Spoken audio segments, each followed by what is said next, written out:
Hello. तो अब start करते हैं हम प्लांट फिजियोलॉजी का नेक्स्ट पार्ट फोटोसिंथेसिस, इसमें कंप्लीट कर लेंगे। एक बार मैं सोच रहा था कि पूरा प्लांट फिजियोलॉजी एक ही लेक्चर के अंदर करवा दूं, लेकिन वो उससे लेक्चर बहुत बड़ा हो जाता जो आप एक साथ उसे कवर नहीं कर पाते, इसलिए मैंने पार्ट में कर दिया है। अब हम फोटोसिंथेसिस देखेंगे नेक्स्ट लेक्चर में, रेस्पिरेशन और then develop growth and development, है ना, प्लांट ग्रोथ एंड डेवलपमेंट देख लेंगे। तो फोटोसिंथेसिस क्या है? एक प्रकार की फिजिको केमिकल प्रोसेस है जिसमें क्या होता है, लाइट की प्रेजेंस में इनऑर्गेनिक जो कंपाउंड है, इनऑर्गेनिक जो कंपाउंड है वह किस में कन्वर्ट हो जाता है, ऑर्गेनिक में, जैसे ग्लूकोज में। ठीक है, ये क्या है? फोटोसिंथेसिस है। ये किस में होती है? लीव्स में। यानी कि जो फूड बनता है प्लांट्स के अंदर, वो जिस प्रोसेस के द्वारा बनता है वह क्या? फोटोसिंथेसिस है। फोटोसिंथेसिस होने के लिए क्या चाहिए? क्लोरोफिल चाहिए, लाइट चाहिए और कार्बन डाइऑक्साइड गैस चाहिए। इनके बिना फोटोसिंथेसिस नहीं हो सकता। तो अब देखो कुछ एक्सपेरिमेंट्स हैं जिनसे हमें पता लगता है कि क्यों ज़रूरी है ये। जैसे वेरीगेटेड लीफ एक्सपेरिमेंट है। वेरीगेटेड लीफ एक्सपेरिमेंट है, इसमें क्या है, जैसे कोई एक लीफ है, इसको हम क्या कर देते हैं, किसी उससे ढक देते हैं, इसके कुछ हिस्से को एक पेपर से ढक देते हैं, ब्लैक पेपर से। तो ये क्या है, डायरेक्ट लाइट के कांटेक्ट में नहीं आएगा लीफ का यह हिस्सा। ठीक है, लेकिन बाकी का जो हिस्सा डायरेक्ट लाइट के कांटेक्ट में आ रहा है वह क्या फॉर्म करेगा? स्टार्च, क्योंकि इसमें फोटोसिंथेसिस होगी और फोटोसिंथेसिस होकर के क्या बनता है? ग्लूकोज या फिर स्टार्च बनता है। एक ही बात है, ग्लूकोज बोलो या स्टार्च बोलो।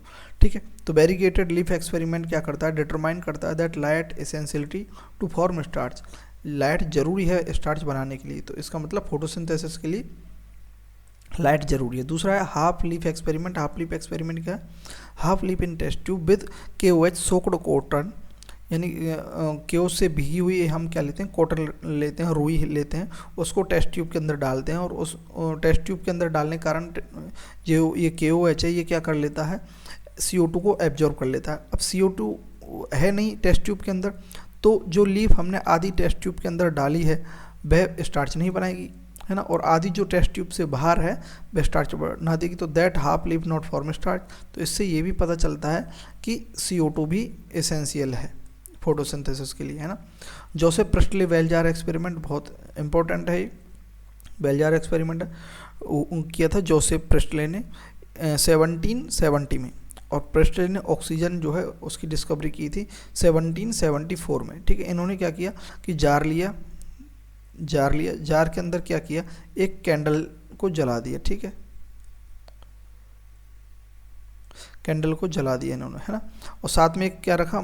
चूहा रखा। ठीक है, चूहा रखा साथ में, चूहा माँ, है ना, चूहिया है। ठीक है, ये रखी, तो ये क्या, मर गई, ये इसकी डेथ हो गई इसके अंदर। लेकिन साथ फिर अगला इसने सीरीज ऑफ एक्सपेरिमेंट किए थे जोसेफ ने। अगला क्या किया इसने? कैंडल भी ली साथ में, है ना, साथ में कैंडल जलाई, माइस भी लिया, साथ में क्या रखा? मिंट का प्लांट रख दिया इसने साथ में, इसके मिंट प्लांट। तो फिर उससे क्या हुआ, देखा तो चूहा जो है वह जीवित है, लाइव है चूहा।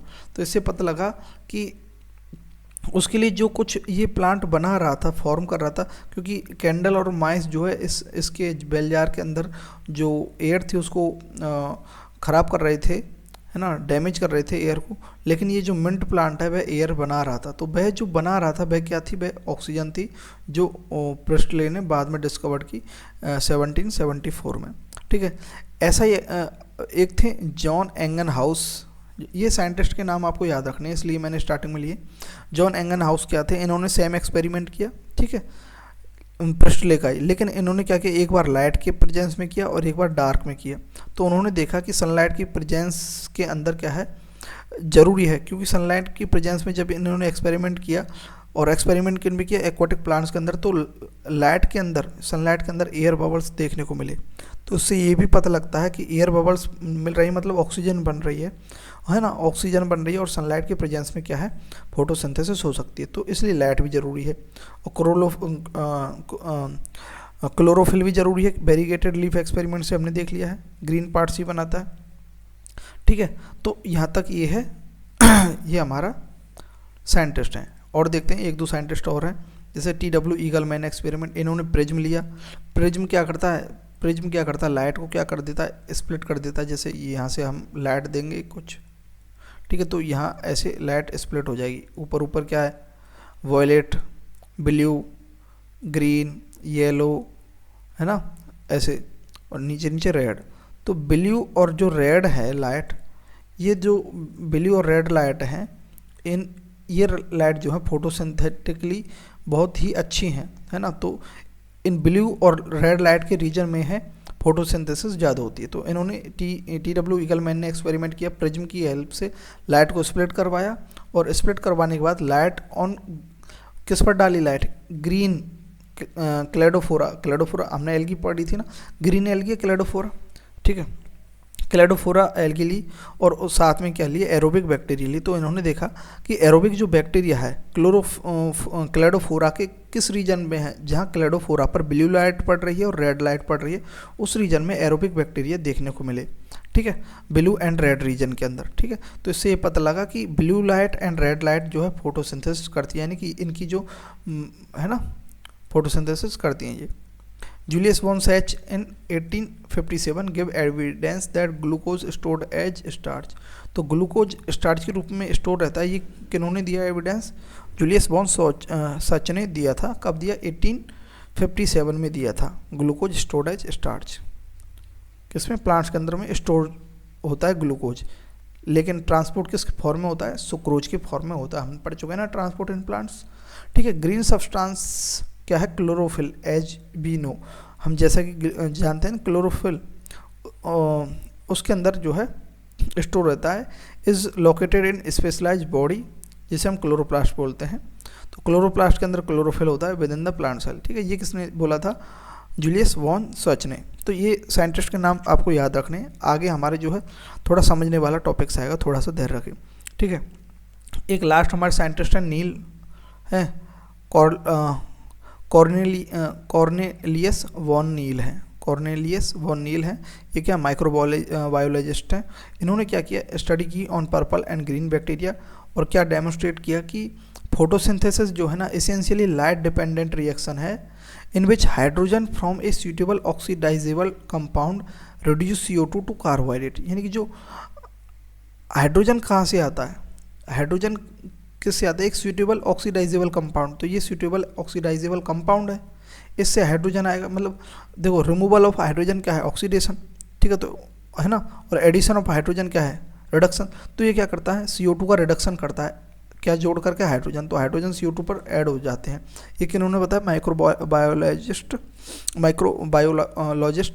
वॉन नील ने, है ना।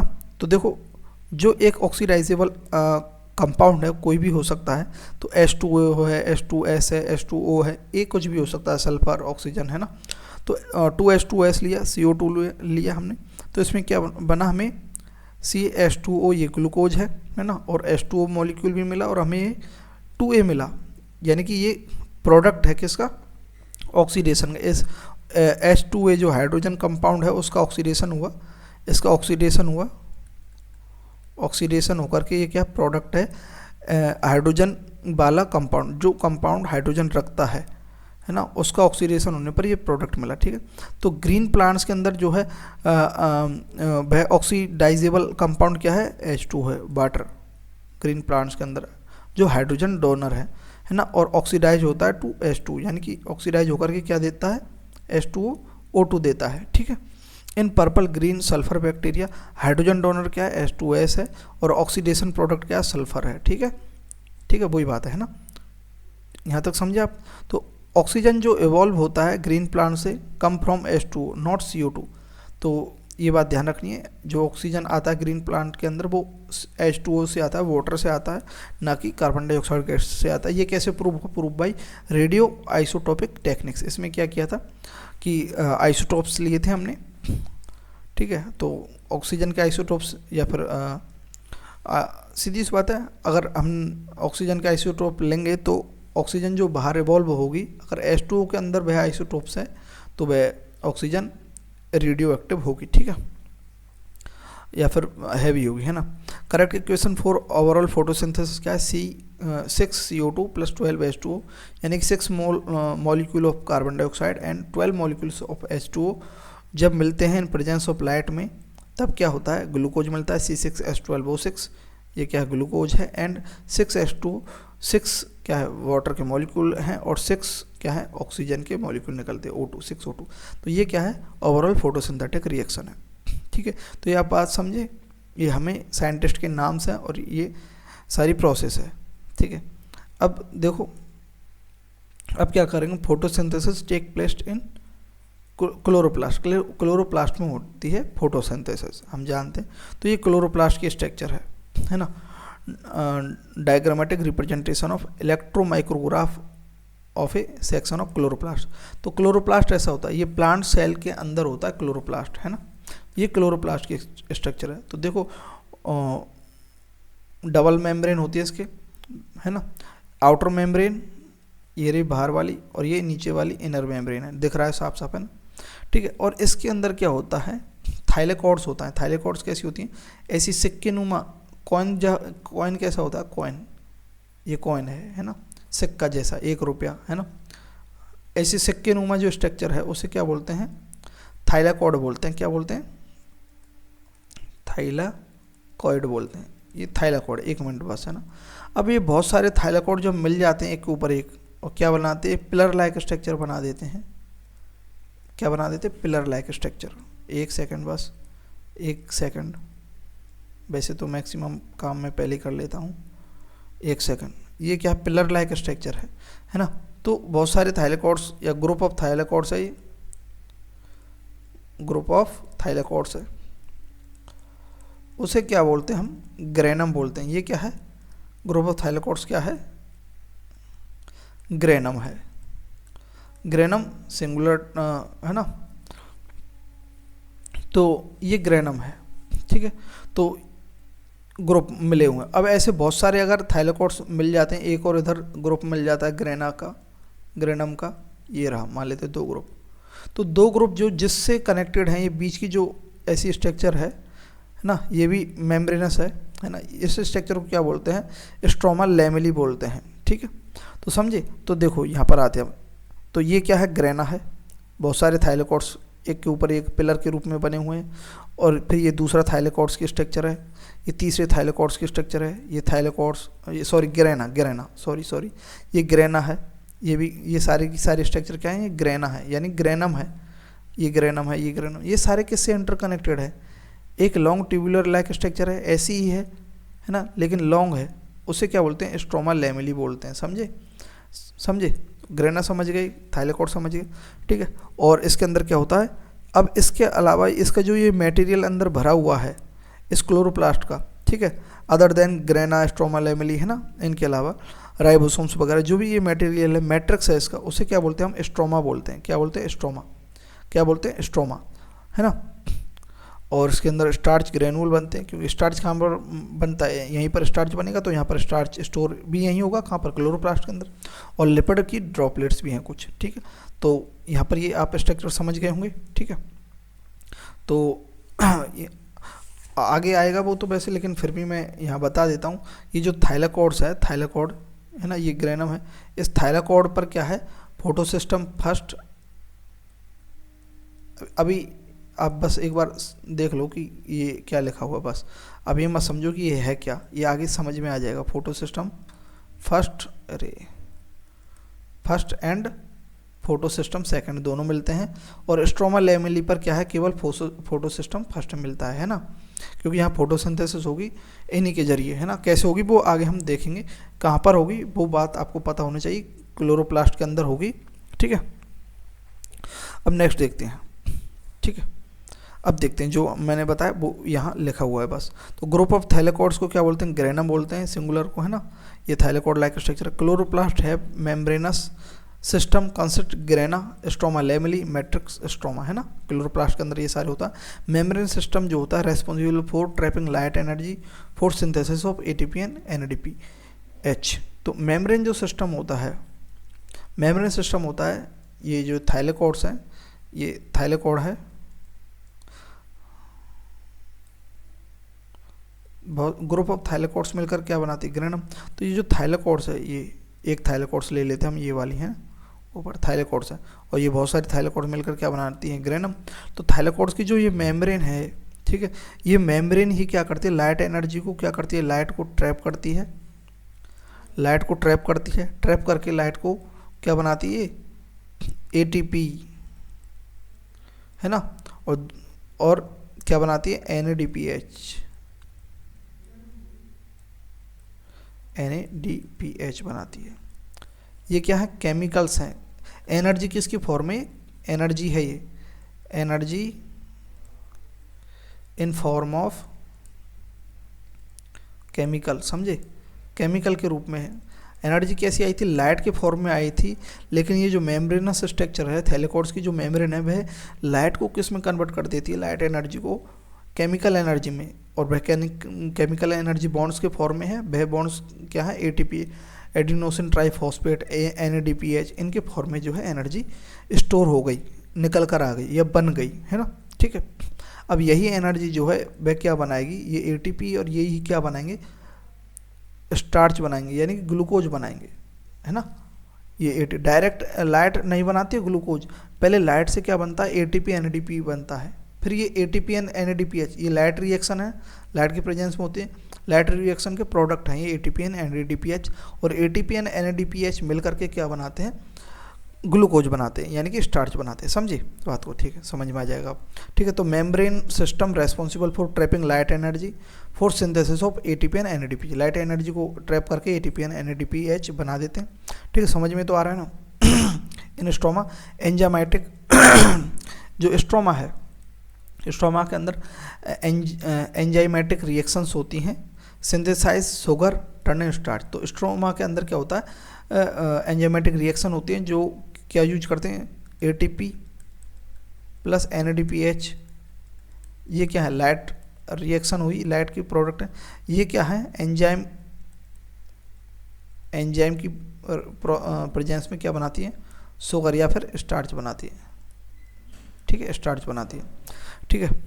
जैसे फर्स्ट एक रिएक्शन है light reaction, direct light drive क्या होती है, लाइट रिएक्शन में होती है, फोटोकेमिकल रिएक्शन है ये, ठीक है, फोटो मतलब लाइट, लाइट की प्रेजेंस में, तो फोटोकेमिकल रिएक्शन है ना। दूसरी रिएक्शन क्या होती है, स्ट्रोमा के अंदर होती है, तो not directly light driven but dependent on product of light reaction, जैसे एटीपी एंड एनएडीपी, उसे हम क्या बोलते हैं, डार्क रिएक्शन बोलते हैं, क्या बोलते हैं उसे, क्या बोलते हैं, that is known as dark reaction, ठीक है, समझ में आ रही है ना बात, डार्क रिएक्शन देखेंगे धैर्य के साथ तो ही समझ में आएगा ना, ठीक है, समझे ना, डार्क रिएक्शन लाइट रिएक्शन, समझे। एक बार फिर से रिकॉल कर देता हूँ, देखो इसमें तो यहाँ पर ये बन गई, अब यहाँ पर ये इसकी जो मेम्ब्रेन है ये एटीपी एंड एनएडीपीएच बना दिया,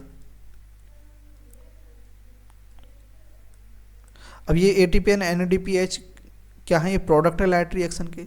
अब लाइट हो या ना हो ये तो बन गई ना, अब बिना लाइट के प्रेजेंस में भी ये एटीपी और एनएडीपीएच क्या है, स्ट्रोमा के अंदर, ये स्ट्रोमा है जो भी भरा हुआ है, इस स्ट्रोमा के अंदर एंजाइम्स की प्रेजेंस में क्या है, ये क्या बनाते हैं, स्टार्च बनाते हैं। इस रिएक्शन को क्या बोलते हैं, डार्क रिएक्शन। तो दो रिएक्शन होती हैं, light reaction and dark reaction. Actually में डार्क रिएक्शन भी किस पर डिपेंडेंट है, लाइट रिएक्शन में, क्योंकि लाइट रिएक्शन नहीं होगी तो डार्क रिएक्शन कैसे पॉसिबल है, क्योंकि डार्क लाइट रिएक्शन का जो प्रोडक्ट है वही तो डार्क रिएक्शन में यूज आता है। तो आप यहाँ तक आप समझ गए होंगे, ठीक है, हो क्या रहा है, ठीक है। तो पिगमेंट्स इन फोटोसिंथेसिस, तो फोटोसिंथेसिस में कौन से पिगमेंट यूज में आते हैं, है ना, ठीक है।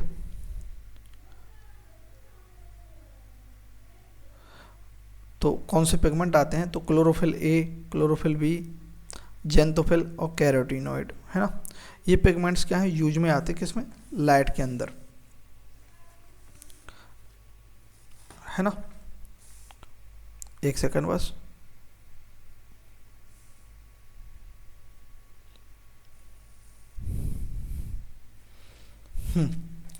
तो क्लोरोफिल ए का जो है, क्लोरोफिल ए जो है वह ब्राइट है और ब्लू ग्रीन की होती है, कैसी होती है, ब्लू ग्रीन कलर यहाँ बना दूँ तो ठीक रहेगा ना, ब्लू ग्रीन, क्लोरोफिल ए कैसी है, ब्लू ग्रीन है, और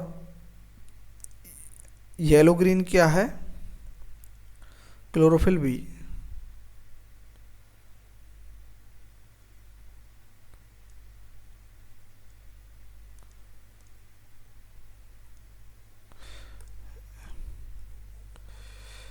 क्लोरोफिल बी येलो ग्रीन है ना, और येलो कौन सी है,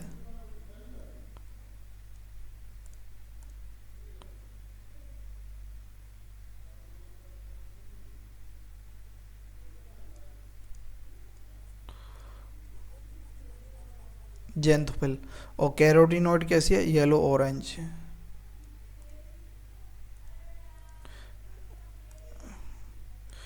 ये येलो ऑरेंज होगी, ठीक है, ये कलर हो गए, ठीक है, बना दिया ऐसे। तो क्लोरोफिल एक कैसे कलर की है, ब्लू ग्रीन की है। क्लोरोफिल कैसी है, येलो ग्रीन की है। और जेंथोफिल कैसी है, येलो की है। और कैरोटीनॉइड कैसी है, येलो ऑरेंज कलर की होती हैं, पिगमेंट्स हैं ये फोटोसिंथेटिक। लीफ जो है ये क्या बोलते हैं, लीफ पिगमेंट जो है, ये पिगमेंट है, या नहीं, यहाँ गड़बड़ कर रखी, मुझे भी कंफ्यूज कर देती है, इसको ही बार बार देख रहा था मैं, है ना, सॉरी। लीफ पिगमेंट जो है, leaf pigment separated by paper chromatography, है ना। तो पेपर क्रोमेटोग्राफी के जरिए हम ये जो है पिगमेंट्स को अलग अलग कर सकते हैं, chlorophyll A, chlorophyll b, xanthophyll, carotenoid. ये क्या करते हैं, क्लोरोफिल ए बी ये सारे के सारे क्या एब्जॉर्ब करते हैं लाइट एट स्पेसिफिक वेवलेंथ पर, ठीक है, अलग अलग वेवलेंथ पर अलग अलग जो है पिगमेंट वर्क करता है, ठीक है। क्लोरोफिल ए जो है ये क्या करता है, क्लोरोफिल ए मैक्सिमम एब्जॉर्प्शन करता है ब्लू एंड रेड रीजन का, and also higher rate of photosynthesis. Chlorophyll A के पास ब्लू एंड रेड रीजन के अंदर क्या है, ये सबसे ज़्यादा क्या एब्जॉर्प्शन करता है लाइट का, और फोटोसिंथेटिक जो रेट है इसकी हाई है। और ये क्या है, जो क्लोरोफिल ए क्या है, चीप पिगमेंट है, चीप पिगमेंट है। मुख्य पिगमेंट क्या है, क्लोरोफिल ए है। और एसेसरी पिगमेंट जो है अदर, है ना, एसेसरी क्या है, क्लोरोफिल बी है, जेंथोफिल है, कैरोटीनॉइड है। ये भी लाइट एनर्जी को एब्जॉर्ब करते हैं, है ना, लेकिन एब्जॉर्ब करके क्या करते हैं, ये ट्रांसफ़र करते हैं किसको, क्लोरोफिल ए को ट्रांसफ़र कर देते हैं लाइट एनर्जी को, ठीक है, ठीक है। ये क्या और क्या कर सकते हैं एसेसरी पिगमेंट, एक तो लाइट एनर्जी को एब्जॉर्ब करके क्लोरोफिल ए को ट्रांसफ़र कर सकते हैं एसेसरी पिगमेंट, ये chlorophyll b, xanthophyll, carotenoids accessory है। और क्या करते हैं, प्रोटेक्ट करते हैं क्लोरोफिल ए को फ्रॉम फोटो ऑक्सीडेशन, ठीक है। ज़्यादा लाइट एनर्जी आएगी और उसका ऑक्सीडेशन हो जाएगा तो फिर वो काम ही नहीं करेगी, है ना। कई बार ज़्यादा इंटेंसिटी की, ज़्यादा हाई इंसिडेंट हो जाती है लाइट, है ना, तो फिर वह क्लोरोफिल क्या डैमेज हो जाती है, क्लोरोफिल ए, ठीक है, तो फिर फोटोसिंथेटिक रेट डिक्रीज हो जाती है। हाँ, तो लाइट रिएक्शन में क्या होता है, लाइट रिएक्शन, अब हमने ये यहाँ तक समझ लिया क्या होता है कैसे। अब हम उस लाइट रिएक्शन की प्रोसेस को समझेंगे, तो है ना, क्योंकि लाइट से हमें क्या बनाना है, स्टार्च बनाना है, ग्लूकोज बनाना है, वही तो पढ़ रहे हैं। ये सारे टर्म हैं, ये हमें देखने हैं कि क्लोरोफिल ए है, क्लोरोफिल बी है, ये काम में आते हैं, लाइट एनर्जी को ट्रैप करते हैं। अब ये कैसे ट्रैप करते हैं, कहाँ ट्रैप करते हैं, वो हमने देख लिया। ये ट्रैप कहाँ पर होती है लाइट एनर्जी, ये यहाँ पर होती है क्लोरोप्लास्ट के अंदर। और कहाँ पर होती है ट्रैप होकर के, थाइलेक्लोड्स के अंदर, क्योंकि थाइलेक्लोड्स के अंदर फोटो सिस्टम है। फोटो सिस्टम एक प्रकार के मॉलिक्यूल्स हैं, कॉम्प्लेक्स हैं, वो लाइट एनर्जी को क्या करते हैं, ट्रैप करते हैं, एब्जॉर्ब करते हैं, उसको किस में कन्वर्ट करते हैं, फिर एटीपी में कन्वर्ट करते हैं। तो जो कन्वर्ट करते हैं तो वो लाइट की प्रेजेंस में करते हैं, तो लाइट रिएक्शन होगी। और लाइट हो या ना हो, लाइट के प्रोडक्ट जो एटीपी और एनएडीपीएच बन गए, वो डार्क रिएक्शन होती है। वो डार्क रिएक्शन कैसे प्रोसेस होती है, कहाँ प्रोसेस होती है, तो स्ट्रोमा के अंदर प्रोसेस होकर के क्या बनाती है, स्टार्च। यहाँ तक हमने देख लिया। अब देखेंगे लाइट रिएक्शन होगी कैसे। लाइट रिएक्शन में क्या इंक्लूड होता है, एक तो लाइट का एब्जॉर्प्शन होगा, है ना, लाइट एब्जॉर्ब करेंगे, थाइलेकोड्स पर आएगी लाइट, H2O का स्प्लिटिंग होगा, वाटर जो है वह टूटेगा, है ना, और ऑक्सीजन रिलीज होगी। Water H2H plus 2H plus plus O2 में टूटेगा वाटर, है ना, ठीक है, हाफ O2 में टूटेगा। इसको अगर हम करेंगे 2H2O है तो ये कैसे टूटेगा, 4H plus plus O2 plus कितने, 4 इलेक्ट्रॉन, ऐसे ही तो टूटेगा, ठीक है ना। तो वाटर का भी स्प्लिट होगा, O2 रिलीज होगी, and formation of high energy intermediate. तो लाइट रिएक्शन में क्या होता है, ये होते हैं, क्या इंक्लूड होता है, लाइट एब्जॉर्ब होगी, वाटर टूटेगा, O2 रिलीज होगी, और क्या किसका फॉर्मेशन होगा, high energy intermediate ATP and NADPH, ये इनका फॉर्मेशन होगा। ठीक है, तो वो होगा कैसे, तो कुछ तो पिगमेंट होंगे जो उस लाइट को ट्रैप करेंगे। तो अभी हमने देखा chlorophyll A, chlorophyll B, xanthophyll, carotenoids, ये पिगमेंट्स हैं जो क्या करते हैं, लाइट एनर्जी को एब्जॉर्ब करते हैं। तो हाईएस्ट तो क्लोरोफिल ए करता है, बाकी ऐसे सारे पिगमेंट होते हैं क्लोरोफिल बी, ज़ैंथोफिल, कैरोटीनॉइड्स, ये भी करते हैं। तो देखो पिगमेंट्स ऑर्गेनाइज इनटू फोटोकेमिकल, एक फोटोकेमिकल के रूप में ऑर्गेनाइज होते हैं, जिसे हम क्या बोलते हैं, लाइट हार्वेस्टिंग कॉम्प्लेक्स बोलते हैं। हार्वेस्ट करते हैं लाइट को, हार्वेस्ट मतलब समझ रहे हैं, लाइट हार्वेस्टिंग कॉम्प्लेक्स। तो वो क्या है, लाइट हार्वेस्टिंग कॉम्प्लेक्स, वो क्या है, photo system first and photo system second है, जिसे हम पीएस फर्स्ट बोलते हैं और पीएस सेकंड बोलते हैं। ये क्या है, एक प्रकार के कॉम्प्लेक्स है, कंपाउंड है एक प्रकार के, ठीक है, बने हुए हैं जो क्लोरोफिल वगैरह उनके मॉलिक्यूल से बने हुए हैं। ये क्या करते हैं, लाइट को ट्रैप करते हैं। तो क्लोरोफिल फर्स्ट और सेकंड ये नाम क्यों दिया है, ये on the basis of discovery. पहले कौन सा डिस्कवर हुआ, फोटो सिस्टम फर्स्ट, इसलिए उसको फर्स्ट दे दिया। बाद में कौन हुआ, फोटो सिस्टम सेकंड, उसको नाम सेकंड दे दिया। लेकिन एक्चुअली में जो फंक्शन स्टार्ट होता है, पहले जो फंक्शन होता है लाइट रिएक्शन के अंदर, वह कौन है, फोटो सिस्टम सेकंड से होता है। ठीक है, तो light harvesting complex made up of hundreds of pigments molecule bond to proteins. तो प्रोटीन से बॉन्ड रहते हैं, हंड्रेड्स ऑफ मॉलिक्यूल से बनते हैं लाइट हार्वेस्टिंग कॉम्प्लेक्स। जैसे ये क्लोरोफिल ए है ना, उसके चारों तरफ और अदर एसेसरी जो है वो अटैच है। इस प्रकार से ये कॉम्प्लेक्स बनता है लाइट हार्वेस्टिंग कॉम्प्लेक्स, जो क्या करते हैं, लाइट को ट्रैप करते हैं। ट्रैप करके क्या करेंगे फिर बताओ, एटीपी और एनएडीपीएच में कन्वर्ट करेंगे। कैसे करेंगे वो देखेंगे।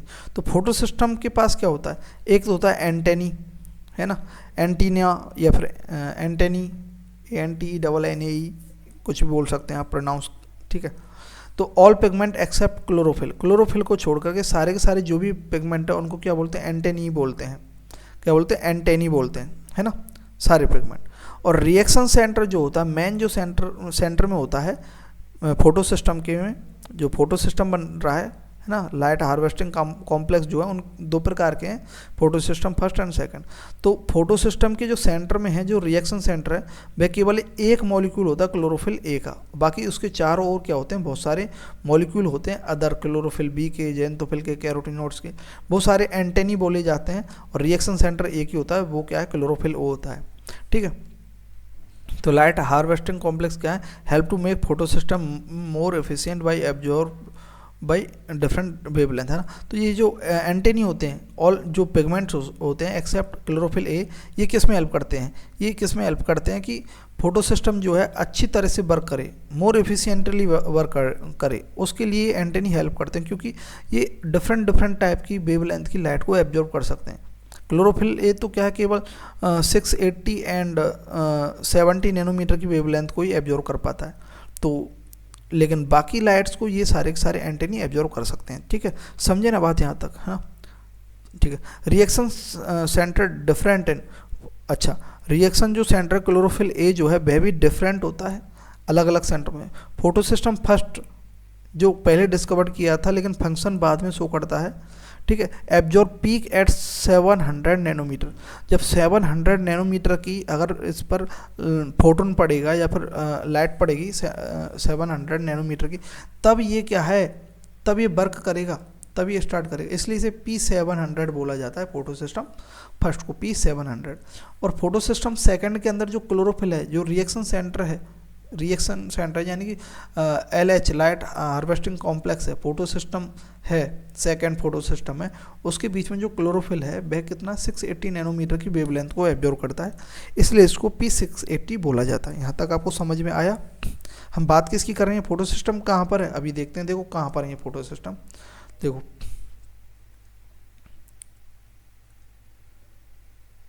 एक सेकंड बस, हाँ ठीक है ठीक है। देखो ये क्या है, ये थाइलाकॉइड है,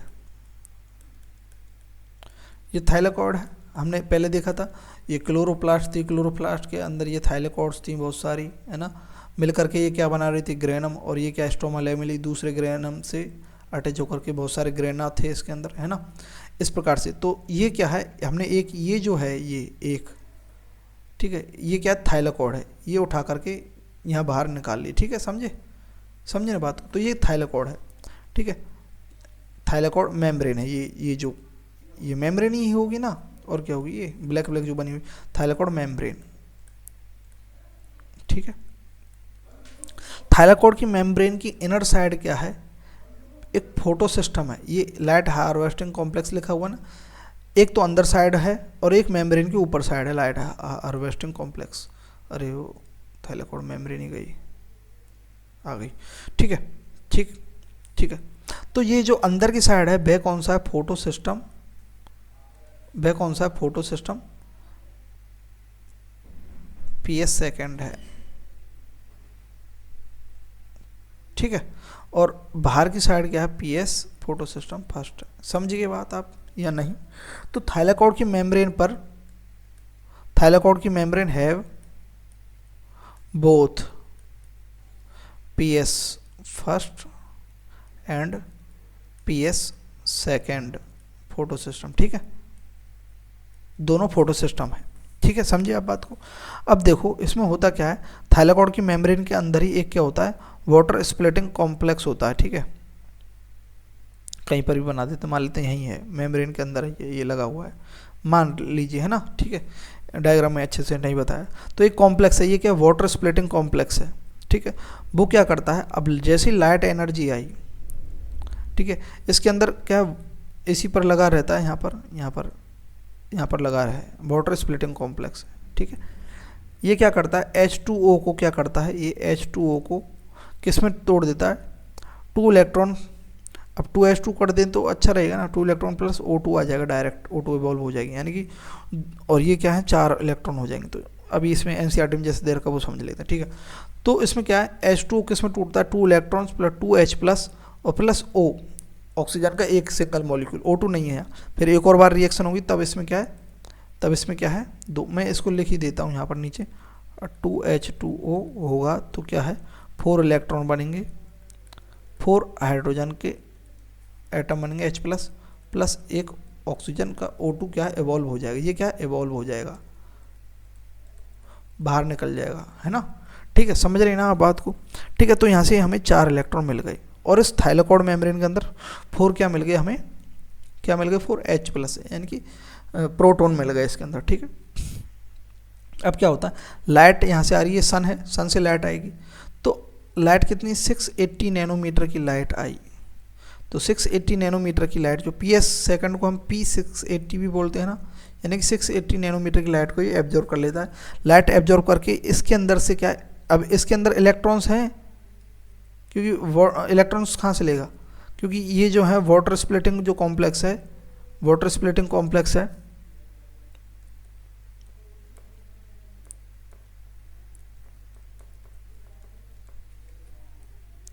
ध्यान से समझना, हम फोटोसिंथेसिस कर रहे हैं प्लांट्स के अंदर, तो ये वाटर स्प्लिटिंग कॉम्प्लेक्स है, ये H2O को किस में तोड़ देता है, electrons and protons and oxygen, तो ऑक्सीजन तो इवॉल्व हो गई, इलेक्ट्रॉन्स कहाँ चले गए, इस लाइट हार्वेस्टिंग कॉम्प्लेक्स के पास चले गए, ठीक है, ठीक। अब जैसे लाइट एनर्जी आई, कितनी की आई, 680 नैनोमीटर, अब मान लेते हैं यहाँ पर आई लाइट एनर्जी 650 नैनोमीटर, उससे कुछ नहीं होगा, क्योंकि ये एक्साइट ही नहीं करेगा, इसके अंदर जो क्लोरोफिल है, जो लाइट हार्वेस्टिंग जो कॉम्प्लेक्स बनते हैं, जैसे ये बीच में क्या है, क्लोरोफिल A है, ठीक है, इसके चारों साइड में क्या है, और क्या है, ये मैं बना रहा हूँ फोटो सिस्टम, ये वाला है ना, ठीक है, समझे।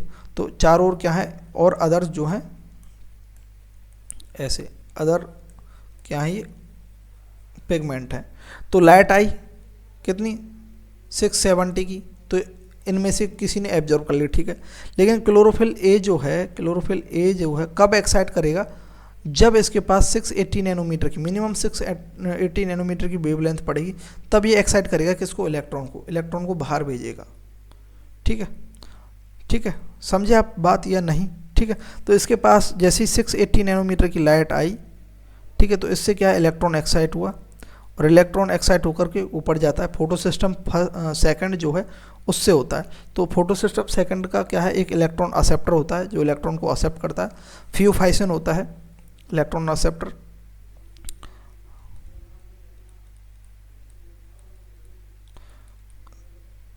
थियोफाइसिन होता है जो इलेक्ट्रॉन को एक्सेप्ट करता है। फिर इलेक्ट्रॉन का क्या होता है, डाउनहिल मूवमेंट होता है, फिर इलेक्ट्रॉन नीचे आता है। तो पहले एक्साइट होकर ऊपर गया इलेक्ट्रॉन, अब नीचे आएगा तो कुछ ना कुछ तो करेगा ना, तो नीचे आता है तो क्या करता है, इलेक्ट्रॉन ट्रांसपोर्ट सिस्टम होता है, क्या है, साइटोक्रोम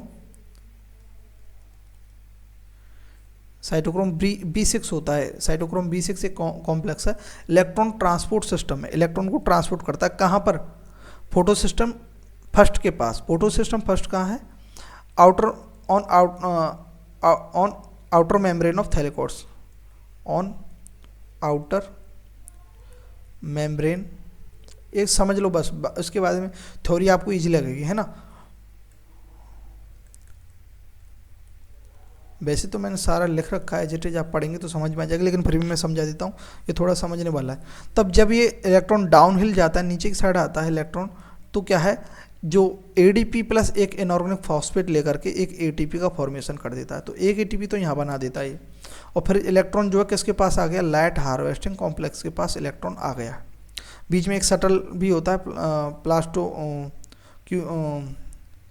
प्लास्टोसाइनिन होता है, ठीक है, तो एक वो भी होता है ना। तो यहाँ पर इलेक्ट्रॉन्स आ गए इसके पास। अब ये जो है फोटो सिस्टम फर्स्ट को P700 भी बोलते हैं, यानी कि 700 नैनोमीटर की लाइट जब पड़ेगी तब जाकर के ये इलेक्ट्रॉन एक्साइट होगा।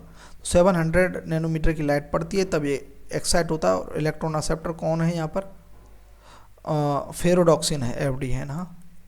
इलेक्ट्रॉन एक्सेप्ट होता है और इलेक्ट्रॉन एक्सेप्ट होकर के फिर डाउन हिल जाता है ना, फिर डाउन हिल जाता है, इलेक्ट्रॉन एक्सेप्ट होकर डाउन हिल जाता है, नीचे की साइड जाता है। तब क्या होता है, एक FNR होता है, फेरोडॉक्सिन NADPH रिडक्टेज एंजाइम होता है। यहाँ एक एंजाइम होता है, ये स्ट्रोमा के अंदर है, ठीक है, स्ट्रोमा के अंदर है, स्ट्रोमा के अंदर एक एंजाइम होता है फेरोडॉक्सिन NADPH रिडक्टेज एंजाइम। वो क्या करता है, NADP प्लस को NADPH में कन्वर्ट कर देता है, क्योंकि ये इलेक्ट्रॉन इसको देगा। तो इस प्रकार से इलेक्ट्रॉन हमारा चला जाता है और NADPH बना देता है। तो यहाँ से इलेक्ट्रॉन एक्साइट हुआ और यहाँ चला गया। ये आपको बात समझ में आई कैसे, ठीक है। तो ये जो साइकिल बन रहा है, आप देखो गौर से, अगर आप देखेंगे तो कैसे बन रहा है। देखो यहाँ इलेक्ट्रॉन यहाँ से चला, ऊपर गया, फिर डाउन हिल होकर के फोटो सिस्टम फर्स्ट पे आया, फिर इलेक्ट्रॉन क्या हुआ, एक्साइट हुआ, ठीक है। तो ये जो स्ट्रक्चर बन रही है, ये क्या है, जेड शेप है, ठीक है, जेड शेप स्ट्रक्चर बन रही है, इसलिए इसे जेड स्कीम भी बोलते हैं, है ना। तो ये आप बात समझ में आई। तो इस प्रकार से यहाँ से हमें ATP एंड NADPH बन गया है लाइट रिएक्शन के अंदर। हमें बनाना क्या था लाइट रिएक्शन के अंदर, यही जो लाइट एनर्जी है किस में कन्वर्ट हो गई, यहाँ केमिकल एनर्जी में, ATP एंड NADPH में। अब ये ATP एंड NADPH को यूज लेंगे हम किस में, सुक्रोज वो ग्लूकोज बनाने के लिए, है ना, स्टार्च बनाने के लिए। तो यहाँ तक आपको समझ में आ गया होगा, ठीक है। एक सेकंड, हाँ तो एक मिनट, ठीक। तो ये हमने पढ़ लिया ना जो लिखा हुआ, ठीक है। आगे चलते हैं।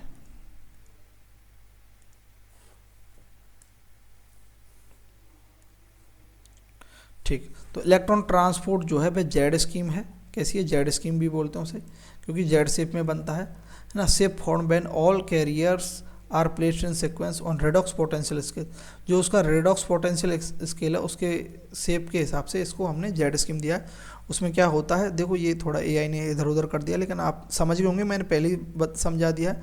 तो जो ये फोटो सिस्टम सेकंड है, थाइलेकोइड जो है उसकी मेम्ब्रेन के अंदर होता है, ठीक है, और उसके अंदर वाटर स्प्लिटिंग कॉम्प्लेक्स होता है। इसे वाटर टूटता है, 4 इलेक्ट्रॉन इसके पास जाते हैं और सन से एनर्जी आती है 680 नैनोमीटर की, रेड लाइट वगैरह कुछ भी।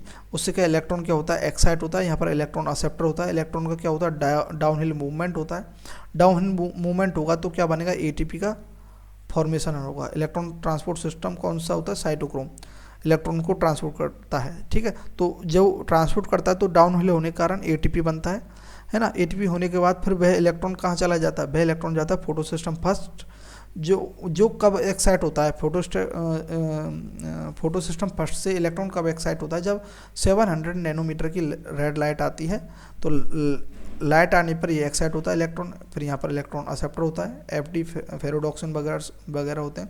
फिर इलेक्ट्रॉन का फिर डाउनहिल मूवमेंट होता है, ठीक है। डाउनहिल मूवमेंट होता है तो क्या बनता है, NADP प्लस इलेक्ट्रॉन से मिलकर के क्या बनता है, NADPH प्लस, और ये H प्लस कहाँ है, स्ट्रोमा के अंदर है, और NADPH रिडक्शन होता है, यानी कौन सा एंजाइम होता है, NADP रिडक्टेज एंजाइम होता है, ठीक है। उसकी हेल्प से NADP बनता है, ठीक है। इलेक्ट्रॉन यहाँ पर हमारा पूरा यूज हो जाता है। तो इलेक्ट्रॉन जो साइकिल में नहीं जाता, इसलिए इसे जेड स्कीम बोलते हैं। समझ गए ना बात, ये मेनली हमने अभी थोड़ी देर पहले बता दिया उसके अंदर, है ना, ठीक है। Electron provide to photo system first, तो फोटो सिस्टम पर इलेक्ट्रॉन आता है कहाँ से, फोटो सिस्टम सेकंड से, ठीक है। जेड स्कीम क्यों बोलते हैं, Z scheme shape form when the all carrier are placed in the sequence of redox potential scale, redox potential scale के सीक्वेंस में लगती है तो हमें जेड स्कीम मिल जाती है, एक शेप मिल जाता है Z shape. Splitting of water is associated with photo system second, तो फोटो सिस्टम सेकंड के साथ ही वाटर का स्प्लिटिंग कॉम्प्लेक्स एसोसिएटेड है। This create oxygen, one of the net product of photosynthesis, net product है ये oxygen को create करता है, ठीक है। ये O2 को बनाता क्या, ठीक है। तो कौन, फोटो सिस्टम सेकंड, है ना। Located inner side of the membrane of thylakoid, तो फोटो सिस्टम सेकंड कहाँ है, इनर साइड है, फोटो सिस्टम फर्स्ट आउटसाइड है, कहाँ पर, थाइलाकॉइड मेम्ब्रेन के। तो ये बात आपको जेड स्कीम समझ में आ गई होगी। अब देखते हैं cyclic and non cyclic photo phosphorylation. Phosphorylation यानी फॉस्फेट का एडिशन होना, फॉस्फेट का एडिशन होगा तभी तो ATP बनेगा ADP से। तो फोटो फॉस्फोराइलेशन क्या होता है वो हम देखेंगे, cyclic and non cyclic. Non cyclic अभी हमने देख लिया, वो जो जेड स्कीम थी वह नॉन साइक्लिक थी, क्योंकि उसके अंदर इलेक्ट्रॉन किसी साइकिल में नहीं फंस रहा था, बट वह जो है एनर्जी बना करके खत्म हो जा रहा है, ठीक है। तो the process through which ATP is synthesize by cell, cell के द्वारा ATP सिंथेसाइज होती है, चाहे माइटोकॉन्ड्रिया में हो या क्लोरोप्लास्ट में हो, उसे हम फॉस्फोराइलेशन कहते हैं। फॉस्फोराइलेशन मतलब ATP एडिनोसिन ट्राइफॉस्फेट, यानी कि ADP से ATP बन रहा है, यानी कि एक फॉस्फेट ऐड हो रहा है, इसलिए उसे फॉस्फोराइलेशन बोल रहे हैं। अगर लाइट की प्रेजेंस में हो रहा है फॉस्फेट का एडिशन तो उसे क्या बोलेंगे, फोटो फॉस्फोराइलेशन बोलेंगे, बस समझे, मेरे शब्दों पर ध्यान दीजिए, है ना। तो ADP प्लस IP मिलकर के लाइट की प्रेजेंस में इनऑर्गेनिक फॉस्फेट ऐड होता है और क्या बनाता है, ATP बनाता है। ये क्या, एडिनोसिन डाइफॉस्फेट है, और ये क्या, एडिनोसिन ट्राइफॉस्फेट है। मैं फिर भी यहाँ लिख देता हूँ, वैसे आपको तो मालूम होगा, एडिनोसिन ट्राइफॉस्फेट है ये, है, ठीक है, ये बन जाता है, ठीक है। अब साइक्लिक नॉन फोटो फॉस्फोराइलेशन देख लिया हमने। Phosphorylation a phosphate group PO4 given to acceptor by donor, donor से एक्सेप्टर पर फॉस्फेट ग्रुप देना फॉस्फोराइलेशन है ना, ठीक है, सीधी सी बात है वो अभी जो मैंने बोला। Living organism have the capability of extracting energy from oxidisable substance, जो ऑक्सीडाइजेबल सब्सटेंस है उनसे एनर्जी को एक्सट्रैक्ट करने में कैपेबल है living organism, and store this in the form of bond energy, और किस में, बॉन्ड एनर्जी में स्टोर कर लेते हैं। ऑक्सीडाइजेबल सब्सटेंस जैसे H2O हो गया, है ना, तो ये ऑक्सीडाइजेबल सब्सटेंस है ना, इसका ऑक्सीडेशन हो सकता है H2O का किस में होगा, O2 में, है ना, ऑक्सीडाइज हो गया ये H2O2 में, और H प्लस निकल के आ गया और इलेक्ट्रॉन दे दिया। तो ऑक्सीडाइजेबल जो सब्सटेंस हैं लिविंग ऑर्गेनिज्म के अंदर कैपेबिलिटी है ऑक्सीडाइजेबल सब्सटेंस से एनर्जी को एक्सट्रैक्ट कर लेते हैं, किस फॉर्म में, बॉन्ड की फॉर्म में, जैसे ATP NADP। अब जो प्रोसेस है वो हमने देखी थी, लाइट रिएक्शन कैसे की। दूसरा है नॉन साइक्लिक। नॉन साइक्लिक में क्या होता है, when two photo system work in series, जैसे जेड स्कीम देखा तो उसे हम नॉन साइक्लिक बोलते हैं। तो नॉन साइक्लिक तो हमने पढ़ लिया है, ठीक है, समझ गए, मतलब यहाँ से इलेक्ट्रॉन गया, ऐसे इलेक्ट्रॉन फोटो सिस्टम सेकंड से गया, इलेक्ट्रॉन एक्सेप्टर पर आया, डाउन हिल आया, तब क्या बनी हमारी, ATP बनी, है ना। फिर फोटो सिस्टम फर्स्ट पर आया, फिर ऊपर गया, फिर जैसे नीचे आया यहाँ पर NADPH बन गया, ठीक है, NADPH बन गया। तो ये क्या है, जेड स्कीम है। फिर इलेक्ट्रॉन जो साइकिल में नहीं है, दोबारा उसी के पास नहीं है। साइकिल क्या है, जिससे गया उसी के पास आ जाए, तो वही तो साइकिल है। अब देखते हैं cyclic photo phosphorylation. Photo phosphorylation मतलब, फोटो मतलब लाइट के प्रेजेंस में हो रहा है फॉस्फोराइलेशन, है ना।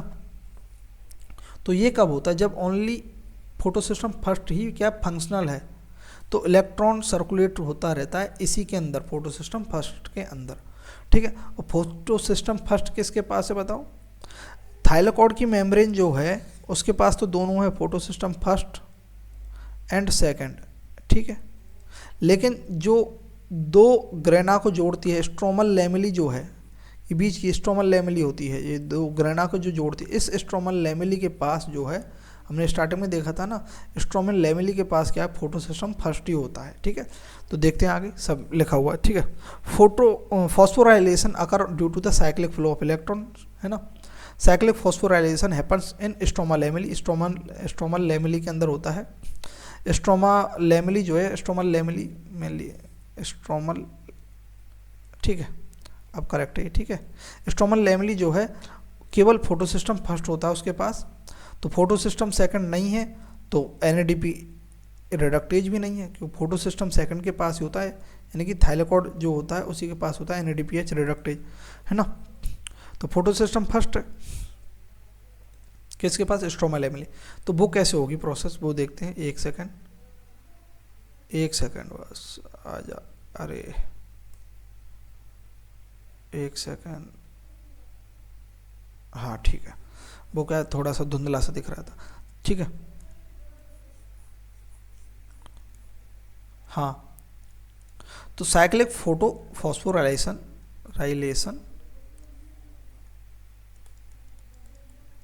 फोटो फॉस्फोराइलेशन देखेंगे हम, साइक्लिक, है ना। तो उसमें क्या है, इसमें क्या होता है, ग्रेना मेम्ब्रेन जो है both photo system first and second. Grana membrane किसकी बनी हुई है, ग्रेना किससे बनी हुई है, बहुत सारे थाइलेकॉइड मिलकर क्या बनाते हैं, ग्रेना। ठीक, तो ग्रेना की मेम्ब्रेन किसकी, थाइलेकॉइड की मेम्ब्रेन। तो थाइलेकॉइड की मेम्ब्रेन पर तो दोनों फोटो सिस्टम होते हैं, और एनएडीपी रिडक्टेज एंजाइम भी होता है थाइलेकॉइड की मेम्ब्रेन के पास। लेकिन साइक्लिक में क्या होता है, फोटो सिस्टम फर्स्ट होता है केवल, और जो किसके पास होता है, केवल स्ट्रोमल लैमेली के पास होता है। उसमें क्या है, इलेक्ट्रॉन एक्साइट होता है, does not pass on NADP plus, और जो एनएडीपी प्लस को पास नहीं होता, but it cycled back to photo system first through electron transport chain. देखो ये फोटो सिस्टम सेकंड है, ठीक है, ये फोटो सिस्टम क्या फर्स्ट है, सॉरी, है ना। लाइट एनर्जी आएगी, कितनी लाइट एनर्जी आएगी, कितनी उसकी आएगी, तो 700 नैनोमीटर की क्या है लाइट एनर्जी आई, वेवलेंथ आई। ठीक है, इतनी वेवलेंथ की लाइट आई। लाइट आने के बाद इलेक्ट्रॉन क्या हुआ, एक्साइट हुआ। एक्साइट होकर के इलेक्ट्रॉन, जो फोटो सिस्टम फर्स्ट का इलेक्ट्रॉन एक्सेप्टर है उसने एक्सेप्ट किया, फेरोडॉक्सन एफडी उसने एक्सेप्ट किया। अब ये इलेक्ट्रॉन क्या है, एनएडीपी प्लस के पास नहीं जाता है, यह इलेक्ट्रॉन ट्रांसपोर्ट सिस्टम के पास ही चला जाता है वापस, और जा कर के जैसे ही डाउनहिल होता है तो इससे क्या एक एटीपी का फॉर्मेशन हो जाता है, और डाउनहिल होकर के फिर से उसी अपने ही पास पहुंच जाता है, क्लोरोफिल किसके पास, P700 के पास ही। ठीक है, ये जो कॉम्प्लेक्स है वही तो है क्लोरोफिल ए वगैरह, है ना, हमने स्टार्टिंग में देख लिया लाइट हार्वेस्टिंग कॉम्प्लेक्स है। फिर इलेक्ट्रॉन यहाँ गया, फिर से जो है लाइट एनर्जी को लेकर के फिर एक्साइट होगा, फिर से नीचे आएगा, फिर एक्साइट होगा लाइट एनर्जी को लेकर। तो लाइट एनर्जी ऐसे बार बार करके इलेक्ट्रॉन को एक्साइट करवाती रहेगी, और साइकिल के रूप में हमें एटीपी मिलता रहेगा, समझ गए। ठीक है, तो एटीपी ऐसे बनता है साइक्लिक फोटो फॉस्फोराइलेशन, बहुत ईजी है ये तो, बस हो गया, बस, है ना, समझे ना बात। Cyclic phosphorylation occur only when light beyond 680 nanometre. तो बियॉन्ड 680 नैनोमीटर मतलब 700 नैनोमीटर तक की होनी चाहिए। 680 नैनोमीटर पर तो काम ही नहीं करेगी, है ना, इससे बड़ी ऊपर होनी चाहिए 680 nanometre. And ATP form not NADPH form in cyclic, तो एटीपी फॉर्म होता है। ठीक है, ये बात ध्यान रखनी है। तो साइक्लिक फोटो फॉस्फोराइलेशन भी हो गया।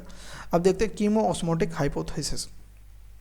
तो यहाँ तक आपने समझ लिया कि कैसे उसके अंदर सारी प्रोसेस हो रही हैं, कैसे एटीपी एंड एनएडीपीएच बन रहा है, ये आपने देख लिया है। ठीक है, ठीक है, अब देखते हैं कीमो ऑस्मोटिक हाइपोथेसिस, यानी अब उसके अंदर जो हुआ था, इस क्लोरोप्लास्ट के अंदर क्या थे, ग्रेनम थे, स्ट्रोमा लैमेली थी, है ना। तो ग्रेनम जो है जो थाइलेकॉइड से बनी है, इसके ऊपर तो क्या हो रही थी लाइट रिएक्शन, और यहाँ क्या, और इस पर क्या है, थाइलेकॉइड के ऊपर दोनों सिस्टम वर्क कर रहे थे, स्ट्रोमा लैमेली पर एक ही वर्क कर रहा था, लेकिन फिर भी ये क्या, ये तो एटीपी और एनएडीपीएच दोनों बना रहे थे, और ये जो है यहाँ पर जो है, यहाँ फोटो सिस्टम फर्स्ट ये, तो ये केवल क्या बना रहा था, एटीपी बना रहा था। ये बन करके कहाँ आ रहे हैं बताओ, और ये स्ट्रोमा है, तो स्ट्रोमा के अंदर ही तो आ रहे हैं स्ट्रोमा। अब स्ट्रोमा के अंदर क्या होगा बताओ, अब ये एटीपी एंड एनएडीपीएच बन रहे थे, तब क्या प्रोसेस हो रही थी, जो हाइड्रोजन एटम है, ठीक है, ये थाइलाकोड है, थाइलाकोड में H प्लस जो है बैक कहाँ जा रहा था, तो H प्लस जो है इस ल्यूमन के अंदर, थाइलाकोड की ल्यूमन के अंदर बन रहा था H प्लस, क्योंकि देखो H2O का स्प्लिट होकर के, अभी मैं आ रहा हूँ उस पर टॉपिक पर, है ना, तो H प्लस बन रहा था, 2 H प्लस बन रहे थे, 2 इलेक्ट्रॉन, ये जो इलेक्ट्रॉन बन रहे थे ये तो जेड स्कीम में जा रहे थे, काम में आ गए, तो इलेक्ट्रॉन तो हो गए काम में। O2 क्या है, इवॉल्व हो गई, ऑक्सीजन भी इवॉल्व हो गई। अब इस ल्यूमन के अंदर केवल H प्लस बढ़ गए, यानी कि प्रोटॉन्स की कंसंट्रेशन बढ़ गई बहुत ज़्यादा। ये क्या थाइलाकोड है, ध्यान रखना, थाइलाकोड, थाइलाकोड के अंदर ही तो हो रहा है ये सारा का सारा। तो H प्लस क्या है यहाँ, इसमें बढ़ रहे हैं, ठीक है, H प्लस बढ़ रहे हैं, और साथ में क्या है NADPH जो बन रहा है, ये जो H मिल रहा है इसको प्लस H प्लस, ये भी कहाँ है, आउटर साइड में हो रहा था ना, क्योंकि जो फोटो सिस्टम जो है फर्स्ट जो है आउटर साइड में लगा हुआ है, फोटो सिस्टम सेकंड अंदर में लगा हुआ है, तो फोटो सिस्टम आउटसाइड थे, आउटसाइड जो है स्ट्रोमा से H प्लस ले रहा था, तो स्ट्रोमा के अंदर H प्लस की कंसंट्रेशन कम हो रही है। साथ में क्या हो रहा है कि ये जो है, जो इलेक्ट्रॉन आ रहे हैं इसके फोटो सिस्टम सेकंड के ऊपर गए, फिर नीचे को आ रहे हैं इलेक्ट्रॉन जो आ रहे हैं, तो इलेक्ट्रॉन का जो ट्रांसपोर्टेशन हो रहा है वह किसके जरिए हो रहा है, प्लास्टोक्यूनॉन, आगे आएगा, रोको थोड़ा सा धैर्य बस, है ना, बस सुन लो आप। तो प्लास्टोक्यूनॉन वैसे हाइड्रोजन कैरियर है, इलेक्ट्रॉन कैरियर नहीं है, लेकिन पहले ये क्या करता है, हाइड्रोजन लेता है यहाँ से स्ट्रोमा से, फिर ये इस इलेक्ट्रॉन को लेता है जो फोटो सिस्टम सेकंड से निकला है, उसको अटैच करवा करके इलेक्ट्रॉन को तो आगे भेज देता है, और हाइड्रोजन को इस ल्यूमन के अंदर, थाइलाकोड की ल्यूमन के अंदर छोड़ देता है, कहाँ से लेकर के, स्ट्रोमा से लेकर के। तो स्ट्रोमा से और भी कम हो गया हाइड्रोजन, यहाँ से भी NADPH बना रहा था तब भी कम हो रहा था, समझे। तो ल्यूमन के अंदर बहुत सारा हाइड्रोजन हो जाता है, ठीक है। तो हाइड्रोजन अब बहुत सारा हो गया है ये थाइलाकोड के अंदर, कैसे हो रहा है वो मैंने बता दिया H प्लस। अब ये H प्लस जो है यहाँ पर एक क्या है, प्रोटीन है, फैसिलिटेड डिफ्यूजन होगा, फैसिलिटेड डिफ्यूजन हमने पढ़ा था ट्रांसपोर्ट में, तो फैसिलिटेड डिफ्यूजन के कारण ये केवल H प्लस को ही बाहर निकालेगा, और जैसे ही H प्लस बाहर निकलेंगे तो यहाँ क्या बनेगा, ATP और बन जाएगा, समझे बात को। अब देखते हैं कीमो-ऑस्मोटिक हाइपोथेसिस, ठीक है, जो भी मैंने बताया नहीं भी समझ में आया अभी कोई दिक्कत नहीं, यहाँ सब लिखा हुआ है। ATP synthesise linked with proton gradient across membrane, thylakoid की मेम्ब्रेन के अक्रॉस प्रोटॉन ग्रेडियंट बन जाता है, ठीक है, ठीक है। अब ये जो है देखो लाइट गई, इससे मत समझो, क्योंकि ये थोड़ा क्या है, ये थोड़ा क्या है कॉम्प्लिकेटेड कर दिया है, AI ने इधर उधर जमा दिया, वैसे तो बहुत अच्छा बनाया था मैंने नोट्स में, तो वैसे इससे भी समझ सकते हैं, लेकिन पहले उससे समझेंगे फिर इसे भी देख लेंगे ना, ठीक। तो पहले इससे समझते हैं, ये NCERT का ही डायग्राम है, ठीक है। तो ये है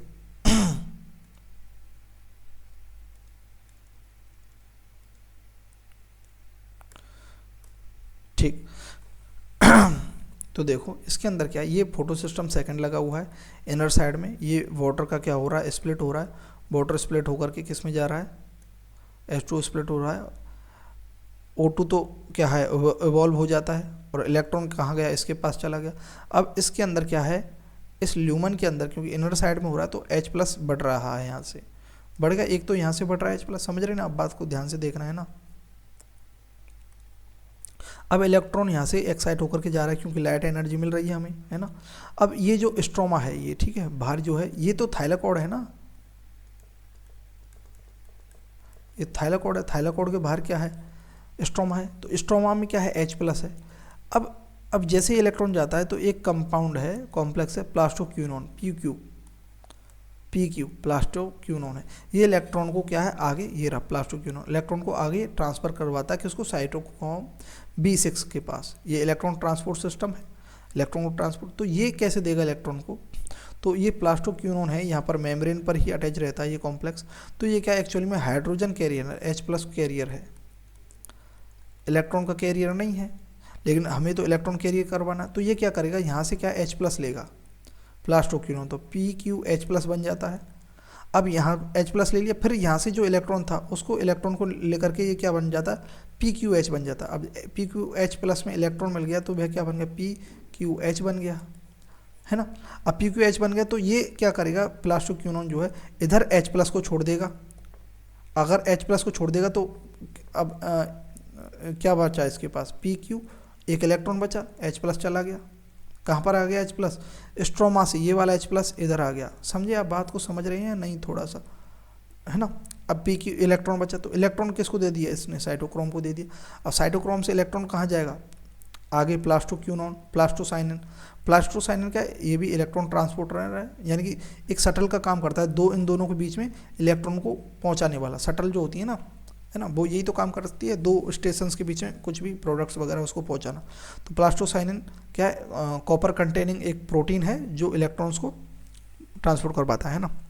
ये एक्स्ट्रा इन्फॉर्मेशन जो मैं बोल देता हूँ बस वो आप याद रखना, ठीक है। तो ये इलेक्ट्रॉन को आगे ट्रांसपोर्ट किसको करवाता है, फोटोसिस्टम फर्स्ट में। फोटोसिस्टम फर्स्ट में एक क्लोरोफिल होता है जो इलेक्ट्रॉन को एक्सेप्ट कर लेता है। तो प्राइमरी इलेक्ट्रॉन एक्सेप्टर क्या है, इसके अंदर जो क्लोरोफिल है ना, उसने एक्सेप्ट कर लिया इलेक्ट्रॉन।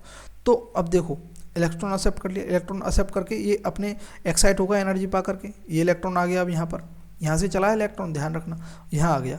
और यहाँ पर हमारा हाइड्रोजन कहाँ कहाँ से आ गया, देखो एक तो यहाँ से आ गया वाटर से, एक ये वाला हाइड्रोजन यहाँ आ गया, किसने दिया, ये प्लास्टोक्यूनॉन ने दिया, ध्यान रखना, ठीक है।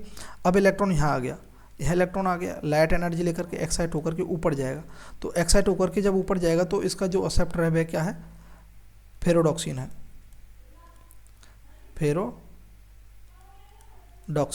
फेरोडॉक्सिन क्या है, आयरन सल्फर प्रोटीन है, iron sulphur,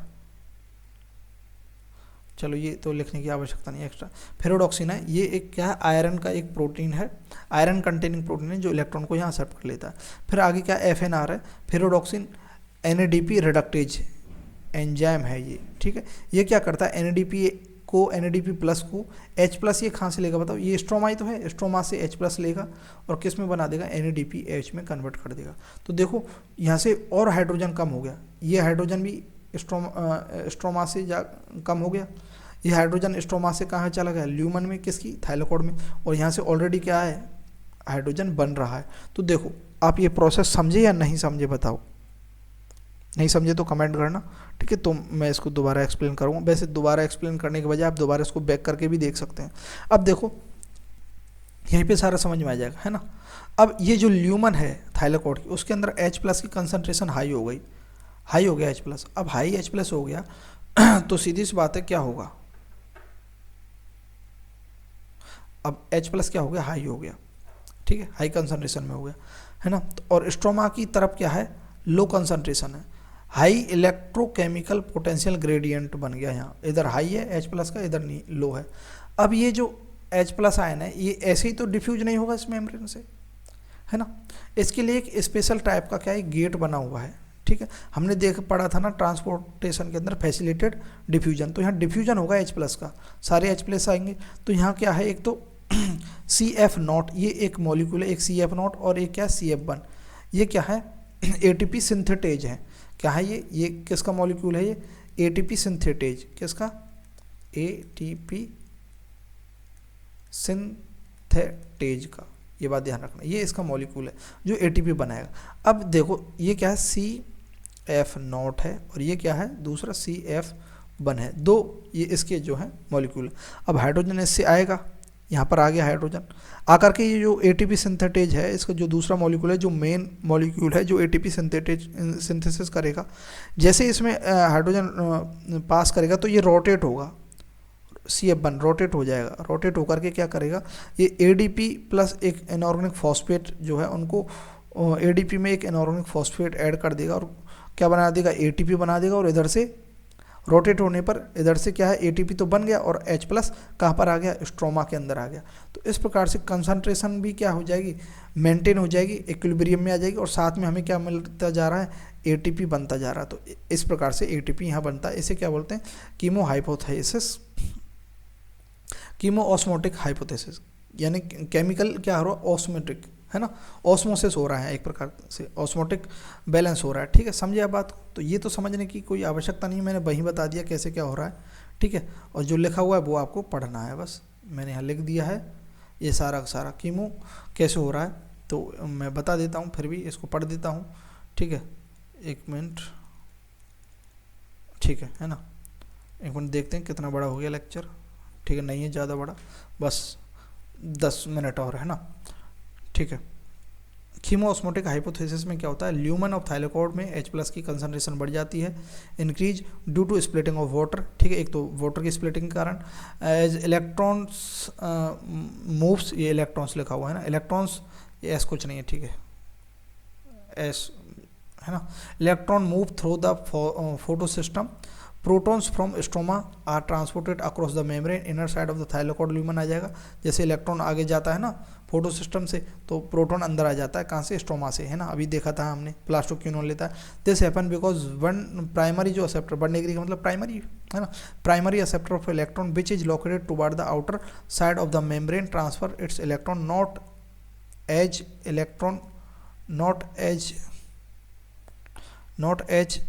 electron carrier but to an hydrogen carrier, hydrogen carrier की तरह वर्क करता है plastoquinone. Primary acceptor of electron क्या है, थियोफाइटिन है, ये बात ध्यान रखिए। प्राइमरी एक्सेप्टर कौन है इलेक्ट्रॉन का, थियोफाइटिन है, क्या है, थियोफाइटिन है, और हाइड्रोजन जो कैरियर है वह क्या, प्लास्टोक्यूनोन है, ठीक है। तो पहले इलेक्ट्रॉन क्या है, फोटो सिस्टम, सेकेंड से इलेक्ट्रॉन एक्साइट होता है,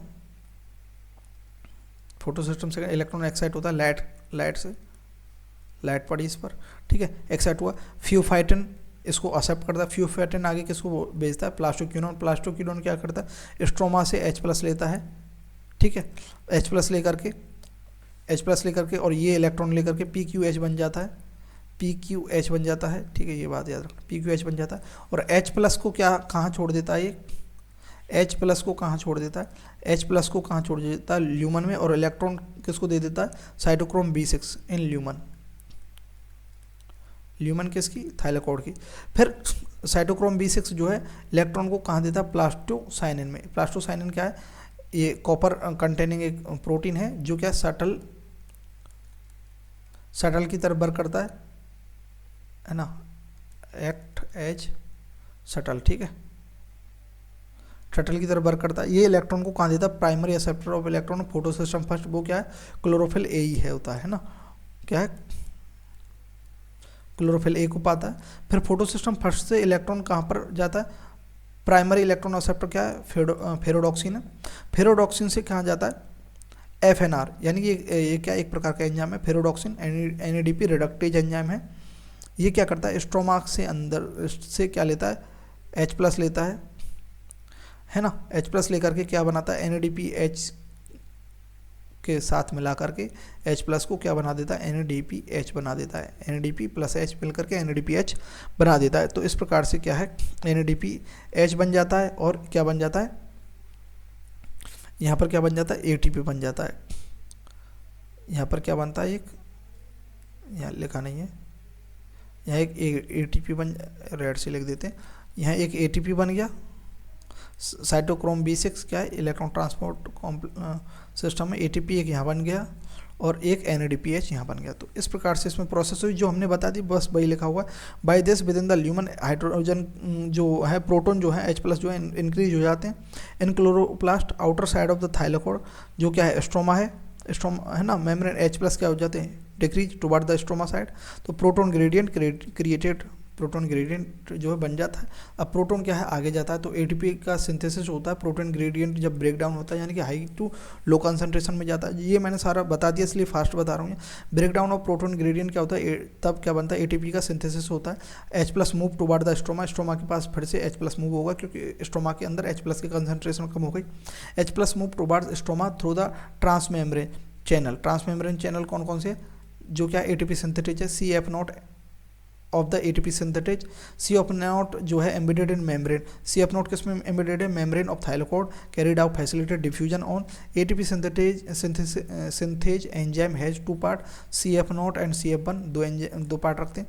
CF1 क्या है, आउटर पोर्शन है, protrude on the outer surface of the thylakoid membrane on side that face stroma, उसका फेस ऑन साइड, फेस किधर की साइड में, स्ट्रोमा की साइड में फेस होता है। The break down of the gradient provide enough energy to cause a conformational change in CF1। तो conformational change होता है, यानी कि वह रोटेट होता है CF1 में क्या होता है, कॉन्फॉर्मेशनल चेंज होता है ना। Particle of ATP synthetase which makes the enzyme synthesis several molecules of the energy packed ATP. तो सीधी सी बात है, इसमें कॉन्फॉर्मेशनल चेंज होता है और फिर क्या बनाता है, ये जो एटीपी सिंथेटेज एंजाइम है, सिंथेज एंजाइम है, वह क्या है बनाता है, एटीपी बनाता है। ATP synthase has a channel that allow diffusion of proton back toward the stoma. तो स्टोमा के पास इलेक्ट्रॉन्स वापस भेजने का काम करता है ATP synthase across the membrane. This release enough energy to activate ATP synthase enzyme. तो ये जो है, ये जो कन्फॉर्मेशनल चेंज है, ये इनफ एनर्जी दे देता है एटीपी सिंथेज एंजाइम को, दैट कैटलाइज कर देता है क्या, फॉर्मेशन ऑफ एटीपी है, क्या कर देता है, कैटलाइज कर देता है। कैटलाइज मतलब बढ़ा देता है या फिर रिएक्शन करवा देता है किसकी, फॉर्मेशन ऑफ एटीपी की। ठीक है, वही है जो मैंने अभी बताया, वही बताया बस, है ना। तो हमारा क्या है, स्ट्रोमा के अंदर तैयार हो गया बनकर क्या, एटीपी एंड एनएडीपीएच, सारी प्रोसेस हो गई हमारी लाइट रिएक्शन के अंदर। यहाँ तक आपको समझ में आ गया होगा। अब ये जो एटीपी एंड एनएडीपीएच बना है, इसका यूज कहाँ होगा, देखते हैं। ATP and NADPH use immediately in biosynthetic reaction in stroma. Stroma के अंदर क्या होगी, बायोसिंथेटिक रिएक्शन, यानी कि कुछ ऑर्गेनिक, बायो से मतलब ऑर्गेनिक रिएक्शन, ऑर्गेनिक रिएक्शन होगी, यानी कि कुछ बनेगा, कुछ प्रोडक्ट बनेगा जो क्या होगा, ऑर्गेनिक होगा। Responsible for fixing CO2 and synthesis of sugar, यानी कि ये जो एटीपी एंड एनएडीपीएच क्या है, CO2 को फिक्स करके क्या बनाएंगे, शुगर बनाएंगे। अब कहाँ पर, स्ट्रोमा के अंदर। ये सारी प्रोसेस हमारी कहाँ चल रही है, क्लोरोप्लास्ट के अंदर चल रही है। अभी थैलेकोइड के अंदर हमने क्या की, लाइट रिएक्शन, और क्या बना दिया, एटीपी एंड एनएडीपीएच बना दिया। अब एटीपी एंड एनएडीपीएच बनकर ये जो है, ये क्या, क्लोरोप्लास्ट है, इसके अंदर थैलेकोइड है ना, इनसे क्या बन गया, एटीपी है ना, और एनएडीपीएच बन गया, एनएडीपीएच। अभी एटीपी एंड एनएडीपीएच इसके अंदर है, इस स्ट्रोमा के अंदर। तो इस स्ट्रोमा के अंदर ये किस में कन्वर्ट करेंगे, ये जो CO2 आई है इस प्लांट के अंदर, CO2 है, उसको क्या होगा, फिक्सेशन होगा, फिक्सेशन होकर के क्या बनाएगा, ग्लूकोज बनेगा, ये है ना, शुगर बनेगा। देखते हैं। तो एक साइंटिस्ट थे मेल्विन कैल्विन, क्या थे, मेल्विन कैल्विन थे। उन्होंने क्या किया, रेडियो आइसोटोप्स का यूज किया, जो क्या था, रेडियो एक्टिव कार्बन था, carbon 14, to discover first CO2 product. यानी कि अब ये CO2 जो है, अब ये जो CO2 है, CO2 गया अंदर प्लांट सेल के अंदर, क्लोरोप्लास्ट के अंदर CO2 गया। अब ये CO2 किस में कन्वर्ट हो रहा है, क्या बन रहा है, इस CO2 का फिक्सेशन होकर के जो पहला जो प्रोडक्ट बन रहा है वह क्या बन रहा है, वो किन्होंने बताया, मेल्विन कैल्विन ने बताया। CO2 product in algal photosynthesis. तो इन्होंने किस में देखा, एल्गल फोटोसिंथेसिस के अंदर देखा मेल्विन कैल्विन ने, दैट प्रोडक्ट बाज 3 कार्बन ऑर्गेनिक एसिड। तो ये जो कार्बन डाइऑक्साइड गया था, इसका फिक्सेशन हुआ था स्ट्रोमा के अंदर, और जो पहला प्रोडक्ट बनकर तैयार हुआ वह क्या था, 3 कार्बन ऑर्गेनिक एसिड था। ठीक है, याद रखना। ठीक है, वह क्या था, 3 कार्बन ऑर्गेनिक एसिड था। He also contributed to working out the complete biosynthetic pathway, hence it was called Calvin cycle after his death. तो इन्होंने पूरा कंप्लीट बायोसिंथेटिक पाथवे बताया था, वर्किंग की थी उस पर, और उस पाथवे का नाम इनके मरने के बाद कैल्विन साइकिल पड़ा। फर्स्ट प्रोडक्ट आइडेंटिफाई, पहला प्रोडक्ट क्या आइडेंटिफाई किया था, 3-फॉस्फोग्लिसरिक एसिड है ना, 3PGA, 3-फॉस्फोग्लिसरिक एसिड या 3PGA। प्लांट है C3 पाथवे, प्लांट्स क्या C3 पाथवे भी बोल सकते हैं, है ना, यानी कि 3 कार्बन का ऑर्गेनिक एसिड मिल रहा है तो उसे C3 पाथवे भी बोल सकते हैं, कैल्विन साइकिल भी बोल सकते हैं। और उन प्लांट, जिन प्लांट के अंदर C3 पाथवे मिलता है या फिर कैल्विन साइकिल मिलता है, उन्हें C3 प्लांट बोलते हैं। ठीक है, कुछ प्लांट्स के अंदर CO2 जो है फिक्स्ड होता है, जो 3 कार्बन जो ऑर्गेनिक एसिड है वे क्या था, 3PGA था, 3-फॉस्फोग्लिसरिक एसिड था, 3PGA भी बोल सकते हैं, 3-फॉस्फोग्लिसरिक एसिड या 3-फॉस्फोग्लिसरेट, है ना, एक ही बात है ना, ग्लिसरेट या ग्लिसरिक एसिड एक है ना। In some plants first CO2 fixation product क्या था, ऑक्जेलो एसिटिक एसिड, 4 कार्बन का ऑक्जेलो एसिटिक एसिड बना था। किन्हीं में फर्स्ट जो ऑक्सीजन कार्बन डाइऑक्साइड है फिक्स्ड हुआ था, फिक्सेशन हुआ था CO2 का, यानी कि CO2 कन्वर्ट हुई, किस में हुई थी, कुछ प्लांट्स के अंदर ऑक्जेलो एसिटिक एसिड के अंदर जो 4 कार्बन का था। तो C4 पाथवे जिन प्लांट्स के अंदर पाए जाते हैं उन्हें C4 प्लांट्स बोलते हैं। ठीक है, नेक्स्ट। ठीक है, प्राइमरी एक्सेप्टर ऑफ CO2। अब देखो ये एक बार आप बस सुन लीजिए, है ना, आगे मैं बता दूंगा, शायद डायग्राम होगा इधर, हाँ है। ठीक है, ठीक है, सुन लीजिए आप एक बार। तो प्राइमरी, अब CO2 अंदर गया, कहाँ पर, स्ट्रोमा के अंदर CO2 है। अब इस CO2 को कोई तो पकड़ेगा ना पहले, तो प्राइमरी जो एक्सेप्टर है CO2 का वह क्या 5 कार्बन कीटो शुगर था। क्या था 5 कार्बन कीटो शुगर, जिसे राइबोलोज बिस फॉस्फेट बोलते हैं, IRUBP बोलते हैं। अभी 2 मिनट में समझ में आ जाएगा। द केल्विन साइकिल और पाथवे अगर इन ऑल फोटोसिंथेटिक प्लांट्स, सारे फोटोसिंथेटिक जितने भी प्लांट्स हैं उन सब के अंदर केल्विन साइकिल है। इन 3 स्टेजेज, पहले क्या होता है कार्बोक्सिलेशन होता है, यानी कि कार्बन डाइऑक्साइड गैस का क्या है एडिशन होता है किसमें 5 कार्बन कीटो शुगर, फिर रिडक्शन होता है, इसका रिडक्शन हो जाता है, फिर रीजनरेशन होता है किसका 5 कार्बन कीटो शुगर का, इसका रीजनरेशन होता है। तो कार्बोक्सिलेशन में क्या होता है fixation of CO2 into stable organic intermediate, ठीक है, कार्बोक्सिलेशन हो गया, ठीक है। एंजाइम RUBP CO रोबिस्को है ना, एंजाइम रोबिस्को क्या RUBP कार्बोक्सिलेज ऑक्सीजनेज है ना। तो CO2 जो है यूटिलाइज हो जाता है फॉर कार्बोक्सिलेशन ऑफ RUBP का क्या हो जाता है कार्बोक्सिलेशन हो जाता है। This reaction is catalysed by the enzyme RUBP carboxylase है ना, which result in the formation of 2 molecule of 3 PGA। देखो ये 5 कार्बन का है, एक कार्बन डाइऑक्साइड के साथ मिला तो कितना बन गया 6 कार्बन का है ना। तो 6 कार्बन में करेंगे स्प्लिट करेंगे तो 2 मॉलिक्यूल बदलेंगे 3 कार्बन के, बैग क्या थे 3 PGA। तो कार्बोक्सिलेशन में होकर के RUBP से RUBP कार्बोक्सिलेज एंजाइम क्या करता है CO2 को RUBP से अटैच करके क्या बनवा देता है, एक 2 मॉलिक्यूल बनवा देता है 3 PGA के, उसे क्या बोलते हैं कार्बोक्सिलेशन, यानी कार्बन डाइऑक्साइड का फिक्सेशन किसमें हो जाता है 3 कार्बन मॉलिक्यूल है ना, ठीक है।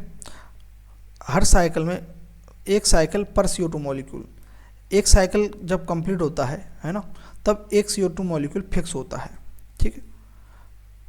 तो 6 CO2 देने के लिए तब एक ग्लूकोज बनता है हमारा ना। तो एक साइकिल पूरा होने पर हमें 3 ATP मॉलिक्यूल और 2 NADPH मॉलिक्यूल चाहिए। ये डाटा आप याद रख लीजिए, अभी आपको समझ में सारा एक स्लाइड में आ जाएगा ये बस। 3 ATP molecule and 2 NADPH molecule चाहिए है ना, टू मेक 1 ग्लूकोज मॉलिक्यूल। तो 1 ग्लूकोज मॉलिक्यूल के लिए 6 साइकिल चाहिए हमें, तो हमें 6 साइकिल चाहिए तो कितने चाहिए 18, तो क्या चाहिए ADP चाहिए ATP, और 12 कितने चाहिए NADPH चाहिए, ठीक है। समझे आप बात को है ना, कार्बोक्सिलेशन समझ गए ना आप, ठीक है। अब आता है रिडक्शन में क्या है utilisation of 2 molecule of ATP के 2 मॉलिक्यूल का यूटिलाइजेशन हो जाता है। ये कौन से मॉलिक्यूल हैं ATP, लाइट रिएक्शन के अंदर बनाए थे ना हमने थाइलाकोइड में, वही तो हैं, और कहाँ से आएंगे भाई है ना। Utilisation of 2 molecule of ATP for phosphorylation and 2 molecule of NADPH for reduct पर CO2 मॉलिक्यूल फिक्स्ड है ना। तो जो CO2 मॉलिक्यूल फिक्स हुआ है उसको रिडक्ट करने के लिए 2 ATP के और 2 NADPH के, तो fixation of 6 molecule of CO2, तो 6 टर्न लगेंगे, 6 साइकिल लगेंगे, are required formation of 1 molecule of glucose है ना। ये तो वही बात है ना। तो ये बात याद रखना, रिडक्शन के लिए एक साइकिल में 2 मॉलिक्यूल ATP के एंड 2 मॉलिक्यूल NADPH के चाहिए, ठीक है। रीजनरेशन में क्या CO2 acceptor molecule RUBP require 1 ATP for phosphorylation to form RUBP बनाने के लिए यहाँ पर एक क्या चाहिए ATP चाहिए। अब 6 साइकिल चलेंगे तो इसमें क्या है 6 ATP जाएंगे, ये बात ध्यान रखना। तो एक ATP रीजनरेशन में है ना, और 2 ATP एंड 2 NADPH रिडक्शन में है ना। एक साइकिल की बात कर रहा हूँ, 3 ATP and 2 molecule in carboxylation में। अब देखो ये सारा का सारा यहाँ पर हम समझ लेंगे, ये रहा क्या केल्विन साइकिल है ना। तो देखो एटमॉस्फेयर से CO2 आई, ठीक है। CO2 को एक्सेप्ट कौन कर रहा है राइबोलोज 1,5 बिस फॉस्फेट RUBP। ये RUBP क्या CO2 को एक्सेप्ट करेगा, अटैच करेगा। इस प्रोसेस को क्या बोलेंगे कार्बोक्सिलेशन बोलेंगे। कार्बोक्सिलेशन में क्या 3 ATP प्लस 2 NADPH रिक्वायर्ड था, ले लिया इसने, ठीक है। कार्बोक्सिलेशन होने के बाद हमें क्या मिलते हैं 2 मॉलिक्यूल मिलते हैं किसके 3 फॉस्फोग्लिसरेट के या 3 फॉस्फोग्लिसरिक एसिड के। अब उसके बाद क्या होता है रिडक्शन होता है। रिडक्शन होता है किसके अंदर, इसके अंदर 3 फॉस्फोग्लिसरेट के अंदर। उसमें क्या लगता है हमारा एक ATP और एक NADPH लगता है रिडक्शन, एक किसको एक फॉस्फोग्लिसरेट के लिए। लेकिन यहाँ हमारे पास 2 हैं, 2 के लिए क्या लग जाएगा 2, ठीक है। तो अगर हम रिडक्शन एक फॉस्फोग्लिसरेट एसिड का करवाते हैं तो हमें एक ATP एक NADPH मिलेगा, लेकिन हमें तो दोनों को करवाना ना, तो 2 ATP और 2 NADPH का यहाँ पर यूटिलाइजेशन हो जाता है, रिडक्शन हो जाता है। रिडक्शन होकर के हमारे क्या बनता है, ट्राईफॉस्फेट, क्या बनता है, 2 मॉलिक्यूल बनते हैं किसके, ट्राईफॉस्फेट के, ठीक है। फिर उसके बाद ये जो ट्राईफॉस्फेट है इसमें से हमारा क्या है, ग्लूकोज निकल जाएगा। अब ये ऐसे ऐसे करके 6 साइकिल चलेंगे, 6 साइकिल चलने के बाद, ठीक है, तो अभी हम एक ही साइकिल कर रहे हैं, ठीक है। तो CHO बनेगा पहले, CH2O बनेगा, है ना, एक साइकिल में, ऐसे मान लो 6 साइकिल में 6C6H12O6 बनेगा 6 साइकिल के अंदर, है ना। तो एक साइकिल के अंदर ट्राईफॉस्फेट बना, ट्राईफॉस्फेट, फिर उसका रीजनरेशन हुआ, रीजनरेशन किसका, RUBP का। तो रीजनरेशन के लिए क्या है, एक ATP यहाँ यूज हो गई। अब एक ATP होगी या 2, अब ये जो है 2 ट्राईफॉस्फेट हैं तो 2 ATP यूज हो रही है ना हमारी यहाँ, देखो नहीं, हाँ 1 ATP यूज होगी, है ना, है ना, ठीक है। तो 1 ATP यूज होगी, किसमें, एक ट्राईफॉस्फेट जाएगा तो रीजनरेशन होगा, 1 ATP होगी, रीजनरेशन में 2 जाएंगे तो 2 ATP यूज होगी, ठीक है। समझे बात को। यहाँ 3-फॉस्फोग्लिसरेट जो एसिड है, एक मॉलिक्यूल के रिडक्शन के लिए एक ATP एक NADPH, 2 मॉलिक्यूल के लिए 2 ATP, ठीक है, ठीक है, समझे बात, ठीक है। रीजनरेशन होकर के RUBP यहाँ फिर से बन गया है और यहाँ ट्राईफॉस्फेट बन गया है। तो ये प्रोसेस होती है किसके अंदर, केल्विन साइकिल के अंदर, पाथवे के अंदर। अब आता है हमारा C4 पाथवे। तो आप समझिए 6 साइकिल होने पर ये जो है ट्राईफॉस्फेट यहाँ पर जो बना है, ठीक है, 6 साइकिल होने पर क्या बन जाता है, हमारा ग्लूकोज स्टार्च बन जाता है। तो 6 से मल्टीप्लाई कर लेंगे सबको और ये हमारा प्रोसेस हो जाएगी। ठीक है, नेक्स्ट देखते हैं C4 पाथवे। ये क्या है, ड्राई ट्रॉपिकल रीजन के जो प्लांट होते हैं उनमें C4 पाथवे होता है। C4 प्लांट्स हैव प्राइमरी और फर्स्ट CO2 फिक्सेशन प्रोडक्ट क्या है, ऑक्सैलो एसिटिक एसिड होता है उसके अंदर, हमने देखा था, है ना। ये क्या करते हैं, इनका जो पहला जो CO2 को फिक्स करने के बाद जो प्रोडक्ट बनता है ऑक्सैलो एसिटिक एसिड बनता है जो 4 कार्बन का होता है। इन मतलब हमने पहले पढ़ा था कि C3 पाथवे जो है, C3 जो साइकिल है सबके अंदर होगा जो भी फोटोसिंथेसिस कर रहे हैं, है ना। तो ये क्या करता है, C4 प्लांट जो है C3 पाथवे यूज करते हैं और केल्विन साइकिल भी बोल सकते हैं, यूज करते हैं एज मेन बायोसिंथेटिक पाथवे। यानी जो बायोसिंथेटिक जो पाथवे, बायोसिंथेटिक यानी कि ऑर्गेनिक प्रोडक्ट जो बना रहे हैं, वो जो ग्लूकोज बना रहे हैं या सुक्रोज बना रहे हैं, वो बनाने के लिए तो हमें क्या चाहिए, केल्विन साइकिल ही चाहिए। अभी देखा था हमने केल्विन साइकिल, उसमें कार्बोक्सिलेशन, है ना, रिडक्शन और रीजनरेशन होता है। तो C4 प्लांट्स आर स्पेशल होते हैं, they have special type of leaf anatomy, leaf की स्पेशल टाइप की एनाटॉमी होती है, उसके कारण से ये हाई टेम्परेचर को टॉलरेट कर सकते हैं। They show a response to high light intensity, है ना। दे लेक फोटो रेस्पायरेशन, है ना, इनके अंदर फोटो रेस्पायरेशन नहीं होता। फोटो रेस्पायरेशन क्या होता है अभी हम देखेंगे नेक्स्ट स्लाइड में, है ना। And have greater productivity of biomass, तो बायोमास की इनमें अच्छा बनता है बायोमास, मतलब, है ना। तो C4 plant large cell around vascular bundle, तो C4 प्लांट्स के जो वेस्कुलर बंडल है उनके अराउंड लार्ज सेल्स होती हैं, है ना। उन्हें क्या बोलते हैं, बंडल शीथ सेल बोलते हैं, ये बात याद रखना, बंडल शीथ सेल बोलते हैं, बंडल शीथ सेल्स बोलते हैं जो वेस्कुलर बंडल के अराउंड होती हैं। This type of anatomy of leaves called Kranz anatomy, और इस प्रकार की एनाटॉमी को क्रेंज एनाटॉमी बोलते हैं। क्रेंज मीन्स ब्रीथ, मतलब माला, and a reflection of arrangement of cell, ठीक है। तो क्रेंज मतलब जैसे ये कोई वेस्कुलर बंडल है तो इसके चारों ओर क्या है, ये बंडल शीथ हैं, लार्ज सेल हैं थोड़ी, है ना, बंडल शीथ हैं, तो ये क्या एक प्रकार की माला बन गई, तो इसे क्रेंज एनाटॉमी बोलते हैं ना, ठीक है। Bundle sheath cell form several layer around vascular bundle, ना, characterise by the having a large number of chloroplast, है ना, लार्ज नंबर ऑफ क्लोरोप्लास्ट होता है, थिक वॉल होती है, impervious to gaseous exchange and no intercellular space, ठीक है। तो बंडल शीथ के कारण क्या कोई भी इंटरसेलुलर स्पेस नहीं होता है और गैसेज का एक्सचेंज भी नहीं होता है। C4 प्लांट के एग्जांपल क्या है, मेज, सोरगम, शुगर केन, ये याद रख लेने, मेज, सोरगम, शुगर केन है। Presence of bundle sheath around vascular bundle, उन्हें क्या बोलते हैं, C4 प्लांट। अगर वेस्कुलर बंडल के अराउंड बंडल शीथ है तो वे क्या C4 प्लांट है। ये बेसिक सी जानकारी है। मेन चीज़ है क्या, hatch and slag pathway, hatch and slag pathway, है ना, या फिर C4 पाथवे भी बोल सकते हैं इसे, है ना। तो इसमें क्या होता है, प्राइमरी CO2 जो एक्सेप्टर है वह 3 कार्बन का मॉलिक्यूल होता है H एंड स्लैग पाथवे के अंदर। बात ध्यान रखना, 3 कार्बन का मॉलिक्यूल होता है क्या, एक्सेप्ट करने वाला कार्बन मॉलिक्यूल को। तो तभी तो हमें क्या मिला, ऑक्जेलोएसिटिक एसिड मिला जो 4 कार्बन का था।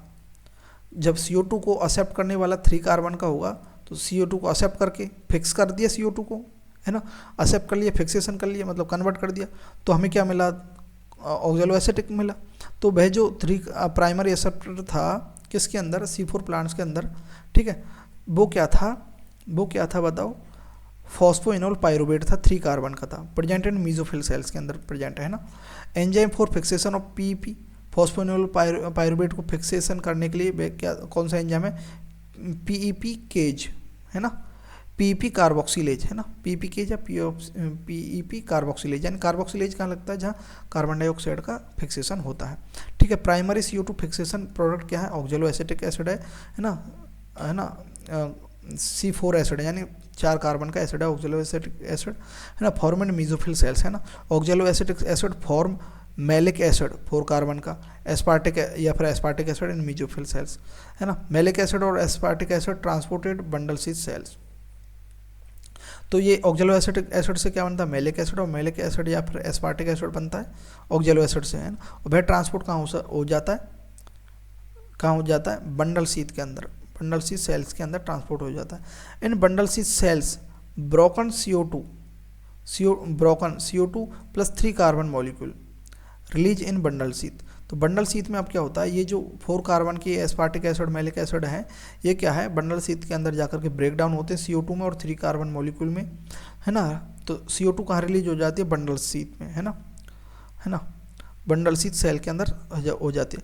और मीजोफिल्स के अंदर क्या है, PEP है ना। तो मीजोफिल्स के अंदर क्या है, ये जो 3 कार्बन मॉलिक्यूल्स है फिर से ट्रांसपोर्ट बैक हो जाता है और किस में कन्वर्ट हो जाता है, फिर में PEP में, है ना, PEP में हो जाता है, यानी कि मैलिक एसिड और एस्पार्टिक एसिड के रूप में ट्रांसपोर्ट होता है बंडल शीथ में, और फिर से किस में मीजोफिल सेल्स में वापस आ जाता है और फिर से किसका फिक्सेशन करता है, CO2 का, ठीक है। आप सुनते जाइए अभी बस, है ना। फिर मीजोफिल सेल्स में आ जाता है PEP फिर से क्या करता है, CO2 तो कहाँ पर छोड़कर आ गया, ये बंडल शीथ सेल के अंदर, है ना। अब बंडल शीथ सेल के अंदर केवल CO2 है ना। तो वह जो CO2 है वह अब कहाँ पर जाएगी, कैल्विन पाथवे के अंदर, कैल्विन पाथवे के अंदर फिर CO2 जाएगी, तो उसके अंदर वही होगा, कार्बोक्सिलेशन होगा, है ना। तो बंडल शीथ सेल के अंदर क्या होगा, रोबिस्को एंजाइम होगा, है ना, लेकिन PEP केज नहीं होगा, फॉस्फोइनोल पायरुवेट कार्बोक्सिलेज एंजाइम नहीं होगा, PEP केज नहीं होगा, है ना। RUBP कार्बोक्सिलेज एंजाइम होगा, रोबिस्को, है ना। तो कैल्विन या C3 पाथवे जो है कॉमन होता है C3 एंड C4 प्लांट्स के अंदर, है ना। इन C3 plants Calvin cycle in mesophyll cells, in C4 plant in bundle sheath. तो C3 के अंदर तो मीजोफिल सेल्स के अंदर ही हो जाता है ना, क्योंकि बंडल शीथ तो होती नहीं है। और C4 प्लांट्स के अंदर जो कैल्विन साइकिल है या फिर C3 पाथवे कहाँ होता है, बंडल शीथ सेल के अंदर। वहाँ ऑक्सीजन कौन पहुँचाता है, मैलिक एसिड या एस्पार्टिक एसिड ट्रांसपोर्ट करता है बंडल शीथ के अंदर, और ट्रांसपोर्ट कर करके ऑक्सीजन खुद जो 3 कार्बन का जो एसिड है, जो मॉलिक्यूल है PEP, वह कहाँ पर आ जाता है, मीजोफिल सेल के अंदर, फिर से क्या करता है, वह CO2 को फिक्सेशन करता है। तो ये क्या है, C4H एंड स्लैग पाथवे है, समझे आप, है ना। अब देखते हैं हम क्या, फोटो रेस्पायरेशन। तो यहाँ पर आप C3 एंड C4 पाथवे समझ गए। अब देखते हैं फोटो रेस्पायरेशन क्या है, यानी फोटो मतलब लाइट की प्रेजेंस में क्या हो रहा है, रेस्पायरेशन। अच्छा, अब हम तो फोटोसिंथेसिस पढ़ रहे हैं, लेकिन यहाँ फोटो रेस्पायरेशन की बात नहीं है, photo respiration process that create on important difference between C3 and C4 plant. तो C3 और C4 प्लांट में इम्पोर्टेंट प्रोसेस है जो होती है। C3 में क्या होता है, फोटो रेस्पायरेशन होता है। फोटो रेस्पायरेशन C3 में होता है, किस में होता है, C3 के अंदर होता है, ठीक है। आगे देखेंगे, है ना। RUBP प्लस CO2 मिलकर के रोबिस्को, है ना, 2 मॉलिक्यूल बनते 3PGA के, है ना, ये कैल्विन साइकिल के अंदर। तो रोबिस्को क्या है, मोस्ट अबुंडेंट एंजाइम है इन द वर्ड रोबिस्को, जो CO2 एंड ऑक्सीजन दोनों को बाइंड करता है, ठीक है। RUBP कार्बोक्सिलेज ऑक्सीजनेज एंजाइम है ये, है ना, ठीक है, पूरा नाम है ना रोबिस्को का। तो इसकी जो अफिनिटी है, यानी अटैचमेंट करता है ये किसके साथ, CO2 के साथ। इस ग्रेटर बैंड CO2 और ऑक्सीजन की जो क्या है रेशो है वह नियरली इक्वल होती है, तब किसको ज़्यादा अफेक्ट करता है, तब CO2 को क्या करता है, अटैच करता है, यानी लेता है, फिक्स करता है। लेकिन इन C3 plant some O2 bind to RuBpCO rubisco, कुछ O2 जो है रोबिस्को से बाइंड हो जाती है C3 प्लांट्स के अंदर, क्योंकि उनके अंदर तो ऑक्सीजन भी आ जाती है, तो अब बाइंड हो गई। अब CO2 फिक्सेशन यहाँ पर क्या है, कम हो गया। क्यों? CO2 कुछ मात्रा में, ऑक्सीजन भी तो आ गई, जितनी CO2 आनी चाहिए थी उतनी CO2 नहीं आ पाई, कुछ मात्रा में ऑक्सीजन आ गई, तो ऑक्सीजन आ गई तो यहाँ पर क्या हो गया, CO2 का फिक्सेशन थोड़ा कम हो गया। तो here RuBp instead of being converted 2 molecule of PGA bind with O2 form 1 molecule of phosphoglycerate, तो 2 मॉलिक्यूल की बजाय 1 मॉलिक्यूल ही बन पाता है। एंड फॉस्फोग्लाइकोलेट, 2 कार्बन का फॉस्फोग्लाइकोलेट बन जाता है। क्या बन जाता है? फॉस्फोग्लाइकोलेट बन जाता है, और एक क्या बन जाता है, 3 PGA बन जाता है इन पाथवे कॉल्ड फॉस्फो रेस्पायरेशन। इसलिए इसे क्या बोलते हैं, फोटो रेस्पायरेशन। रेस्पायरेशन मतलब ऑक्सीजन का एडिशन ही रेस्पायरेशन होता है ना। तो फोटो रेस्पायरेशन पाथवे के अंदर कोई शुगर का सिंथेसिस नहीं होता है जहाँ ऑक्सीजन ऐड होती है, ना ही ATP का फॉर्मेशन होता है ना, ना ही rather release of CO2 with ATP utilisation, no NADPH form. ठीक है, यानी कि RuBp के साथ रोबिस्को के साथ अगर ऑक्सीजन अटैच होती है तो वो जो साइकिल चलता है, फोटो रेस्पायरेशन होता है, उसमें ये कुछ भी नहीं होता, शुगर वगैरह कुछ नहीं बनती है ना। समझे रहे हैं ये बात आपको, फोटो रेस्पायरेशन। ठीक है, रोबिस्को एक एंजाइम है जो कार्बोक्सिलेज और ऑक्सीजनेज दोनों के लिए है। ठीक है, कार्बोक्सिलेशन और ऑक्सीजनेशन दोनों करता है, लेकिन कई बार क्या है, ऑक्सीजन भी आ जाता है लीव्स के अंदर, तो वह कुछ मात्रा में ऑक्सीजन से अटैच हो जाता है, तो फिर CO2 की जो है फिक्सेशन कम हो जाती है। तो इस प्रोसेस को जो है ऑक्सीजन की अटैचमेंट को क्या है, फोटो रेस्पायरेशन बोलते हैं। उसके अंदर ना शुगर सिंथेसिस होता है, ना ATP, ना CO2 विद ATP यूटिलाइजेशन, और ना ही NADPH का फॉर्म होता है। The biological function of the photo respiration is not known yet, अभी तक नहीं जाना गया। C4 प्लांट के अंदर फोटो रेस्पायरेशन होता ही नहीं है ना। Concentration of CO2 increase at enzyme site, है ना। किसके अंदर? CO4 प्लांट्स के अंदर तो क्या है, CO2 की कंसंट्रेशन बड़ी रहती है, क्योंकि बंडल शीथ के अंदर ऑक्सीजन पहुंचती नहीं है। Due to lack of photorespiration productivity and yield are better in C4 plant. C4 plants के अंदर जो प्रोडक्टिविटी एंड यील्ड अच्छी होती है। C4 always tolerate high temperature. ठीक है, ठीक है। फैक्टर अफेक्टिंग फोटोसिंथेसिस लास्ट है। कौन कौन से फैक्टर्स हैं जो फोटोसिंथेसिस को क्या करते हैं, अफेक्ट करते हैं? द प्लांट्स और internal factors are depend on the genetic predisposition and growth of the plant. ठीक है, सीधी सी बात है। ठीक है, तो Blackman's law of limiting factor, if a chemical process is affected by more than one factor, है ना, then it is rate will be determined by the factor which is nearest to it minimal value. It is the factor which directly affect the process if quantity change, है ना, despite of the presence of a green leaf and optimal light and CO2 condition, the plants may not photosynthesis if the temperature is very low. This leaf is given to the optimal temperature and will start photosynthesis. ठीक है, तो मतलब इनमें से कुछ भी एक condition होनी चाहिए, कोई भी जो लिमिटिंग फैक्टर है वही क्या हो सकता है, हमारा अफेक्ट कर सकता है ना। ठीक है, जैसे लाइट है, तो वैसे लाइट तो बहुत ज़्यादा है, लाइट हमें 10% लाइट चाहिए सन की, तो वो मिलती है। तो ये कोई लाइट रियरली लिमिटिंग फैक्टर होता है नेचर के अंदर, क्योंकि लाइट इजीली प्रोवाइड हो जाती है सन से, है ना। लेकिन लाइट जो है वह इंसिडेंट हो जाती है, ज़्यादा इंसिडेंट हो जाती है ना, एक पॉइंट से बियॉन्ड ए पॉइंट। जितनी हमें चाहिए, जैसे 700 नैनोमीटर की लाइट चाहिए और हमें मिल गई कितनी, 1000-2000 नैनोमीटर की, तो उससे क्या है, क्लोरोफिल जो है ब्रेक डाउन हो जाएगा क्लोरोफिल का, और फोटोसिंथेसिस में डिक्रीज हो जाएगा।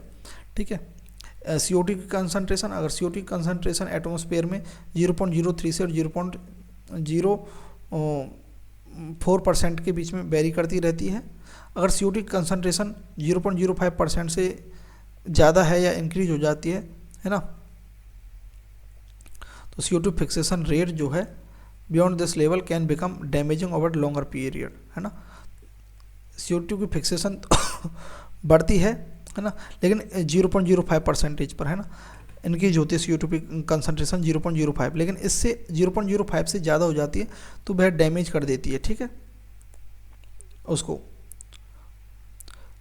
क्लोरोफिल वगैरह को, है ना। C3 and C4 plants respond differently for CO2 concentration के लिए। देखो CO2 कंसनट्रेशन हम किसके लिए बढ़ानी पड़ती है, C3 के लिए, क्योंकि वहाँ पर ऑक्सीजन की वजह से फोटो रेस्पायरेशन हो जाता है। At low light condition neither group respond to high CO2 condition. वैसे आप खुद पढ़ सकते हैं लेकिन मैं पढ़ देता हूँ। At high light intensity both C3 and C4 plants so increase rate of photosynthesis. Light की इंटेंसिटी बढ़ाएंगे तो फोटोसिंथेसिस इंक्रीज होगी। C4 plants so saturation at about 360 micro पर लीटर, है ना। C3 plant so saturation only beyond 450, C450, है ना। C3 plant के अंदर CO2 इंक्रीज करेंगे C3 के अंदर तो रेट ऑफ फोटोसिंथेसिस इंक्रीज होगी और प्रोडक्टिविटी इंक्रीज होगी। जैसे ग्रीन हाउस क्रॉपें होती हैं, यानी कि आपने देखे होंगे वो तंबू से लगे रहते हैं, तंबू टाइप, उनके अंदर जो है फसल बोई जाती हैं, वो C3 प्लांट्स ही होते हैं, जैसे टोमेटो, बेल पेपर। क्योंकि इनके लिए क्या CO2 ही ज़्यादा चाहिए, क्योंकि इनके अंदर C3 पाथवे होता है, कैल्विन साइकिल होता है, ठीक है। CO2 इंक्रीज करेंगे तो यील्ड भी इंक्रीज होगी ग्रीन हाउस जो है क्रॉप्स के अंदर, है ना, ठीक है। और क्या है, टेम्परेचर क्या है, टेम्परेचर क्या है, अगर ज़्यादा लो होगा तो भी फोटोसिंथेसिस नहीं होगी, ज़्यादा हाई होगा तो भी नहीं। एक ऑप्टिमल रेंज होनी चाहिए। फोटोसिंथेसिस से भी अफेक्ट होता है, तो आपको बस ये अफेक्ट मालूम होना चाहिए किस किस से अफेक्ट होता है। Dark reaction being enzymatic and are temperature controller. तो जो डार्क रिएक्शन होती है वह डायरेक्ट लाइट की प्रेजेंस में नहीं हो सकती। लाइट के जो प्रोडक्ट है ATP एंड NADPH की प्रेजेंस में होती है, लेकिन वह टेम्परेचर डिपेंडेंट है। Light reaction also temperature sensitive, they are affect to much lesser extent. C4 plant respond to higher temperature and so higher rate of photosynthesis. Temperature C4 plants के लिए higher temperature पर भी क्या है, photosynthesis की rate high होती है। C3 plants है भी मच लोअर टेम्परेचर ऑप्टिमम ना, तो C3 प्लांट की क्या है, कम टॉलरेट कर पाते हैं टेम्परेचर को। Temperature also depends on habit of plants. Tropic plants के लिए हायर टेम्परेचर चाहिए, क्लाइमेट जो होते हैं उन प्लांट्स के लिए लोअर चाहिए। वाटर क्या रिएक्ट इन लाइट रिएक्शन में होता है, जो क्या बनाता है, ये बनाता है, हमने देखा था। Water stress cause stomata to close, reducing CO2 availability, है ना। वाटर का जो स्ट्रेस है ना, leaves wilt, reducing surface area of metabolic activity of leaves, ठीक है। तो वाटर का जो, अगर वाटर का स्ट्रेस बढ़ता है, यानी कि वाटर का अमाउंट बढ़ता है गार्ड सेल के अंदर, तो टर्जिडिटी बढ़ेगी तो क्या बढ़ेगा, स्टोमेटा क्या होगा, ओपन होगा। और वाटर स्ट्रेस डिक्रीज होगा, कम होगा, या फिर टर्जिडिटी कम होगी तो क्या है, स्टोमेटा क्लोज रहेगा, है ना, समझे। नेक्स्ट है रेस्पायरेशन, वो नेक्स्ट लेक्चर लेंगे हम। तो यहाँ तक हमारा क्या है, क्या हो गया, फोटोसिंथेसिस हो गया। तो यहाँ पर हम थैंक यू बोल देते हैं थोड़ा सा। थैंक यू भैया, यहाँ अगर आपने देखा है तो थैंक यू आपके लिए, है ना। तो यहीं आपको राम जी मिलेंगे, है ना। यहाँ तक नहीं आए तो यहाँ राम जी नहीं मिलेंगे आपको, ठीक है। Thank you very much.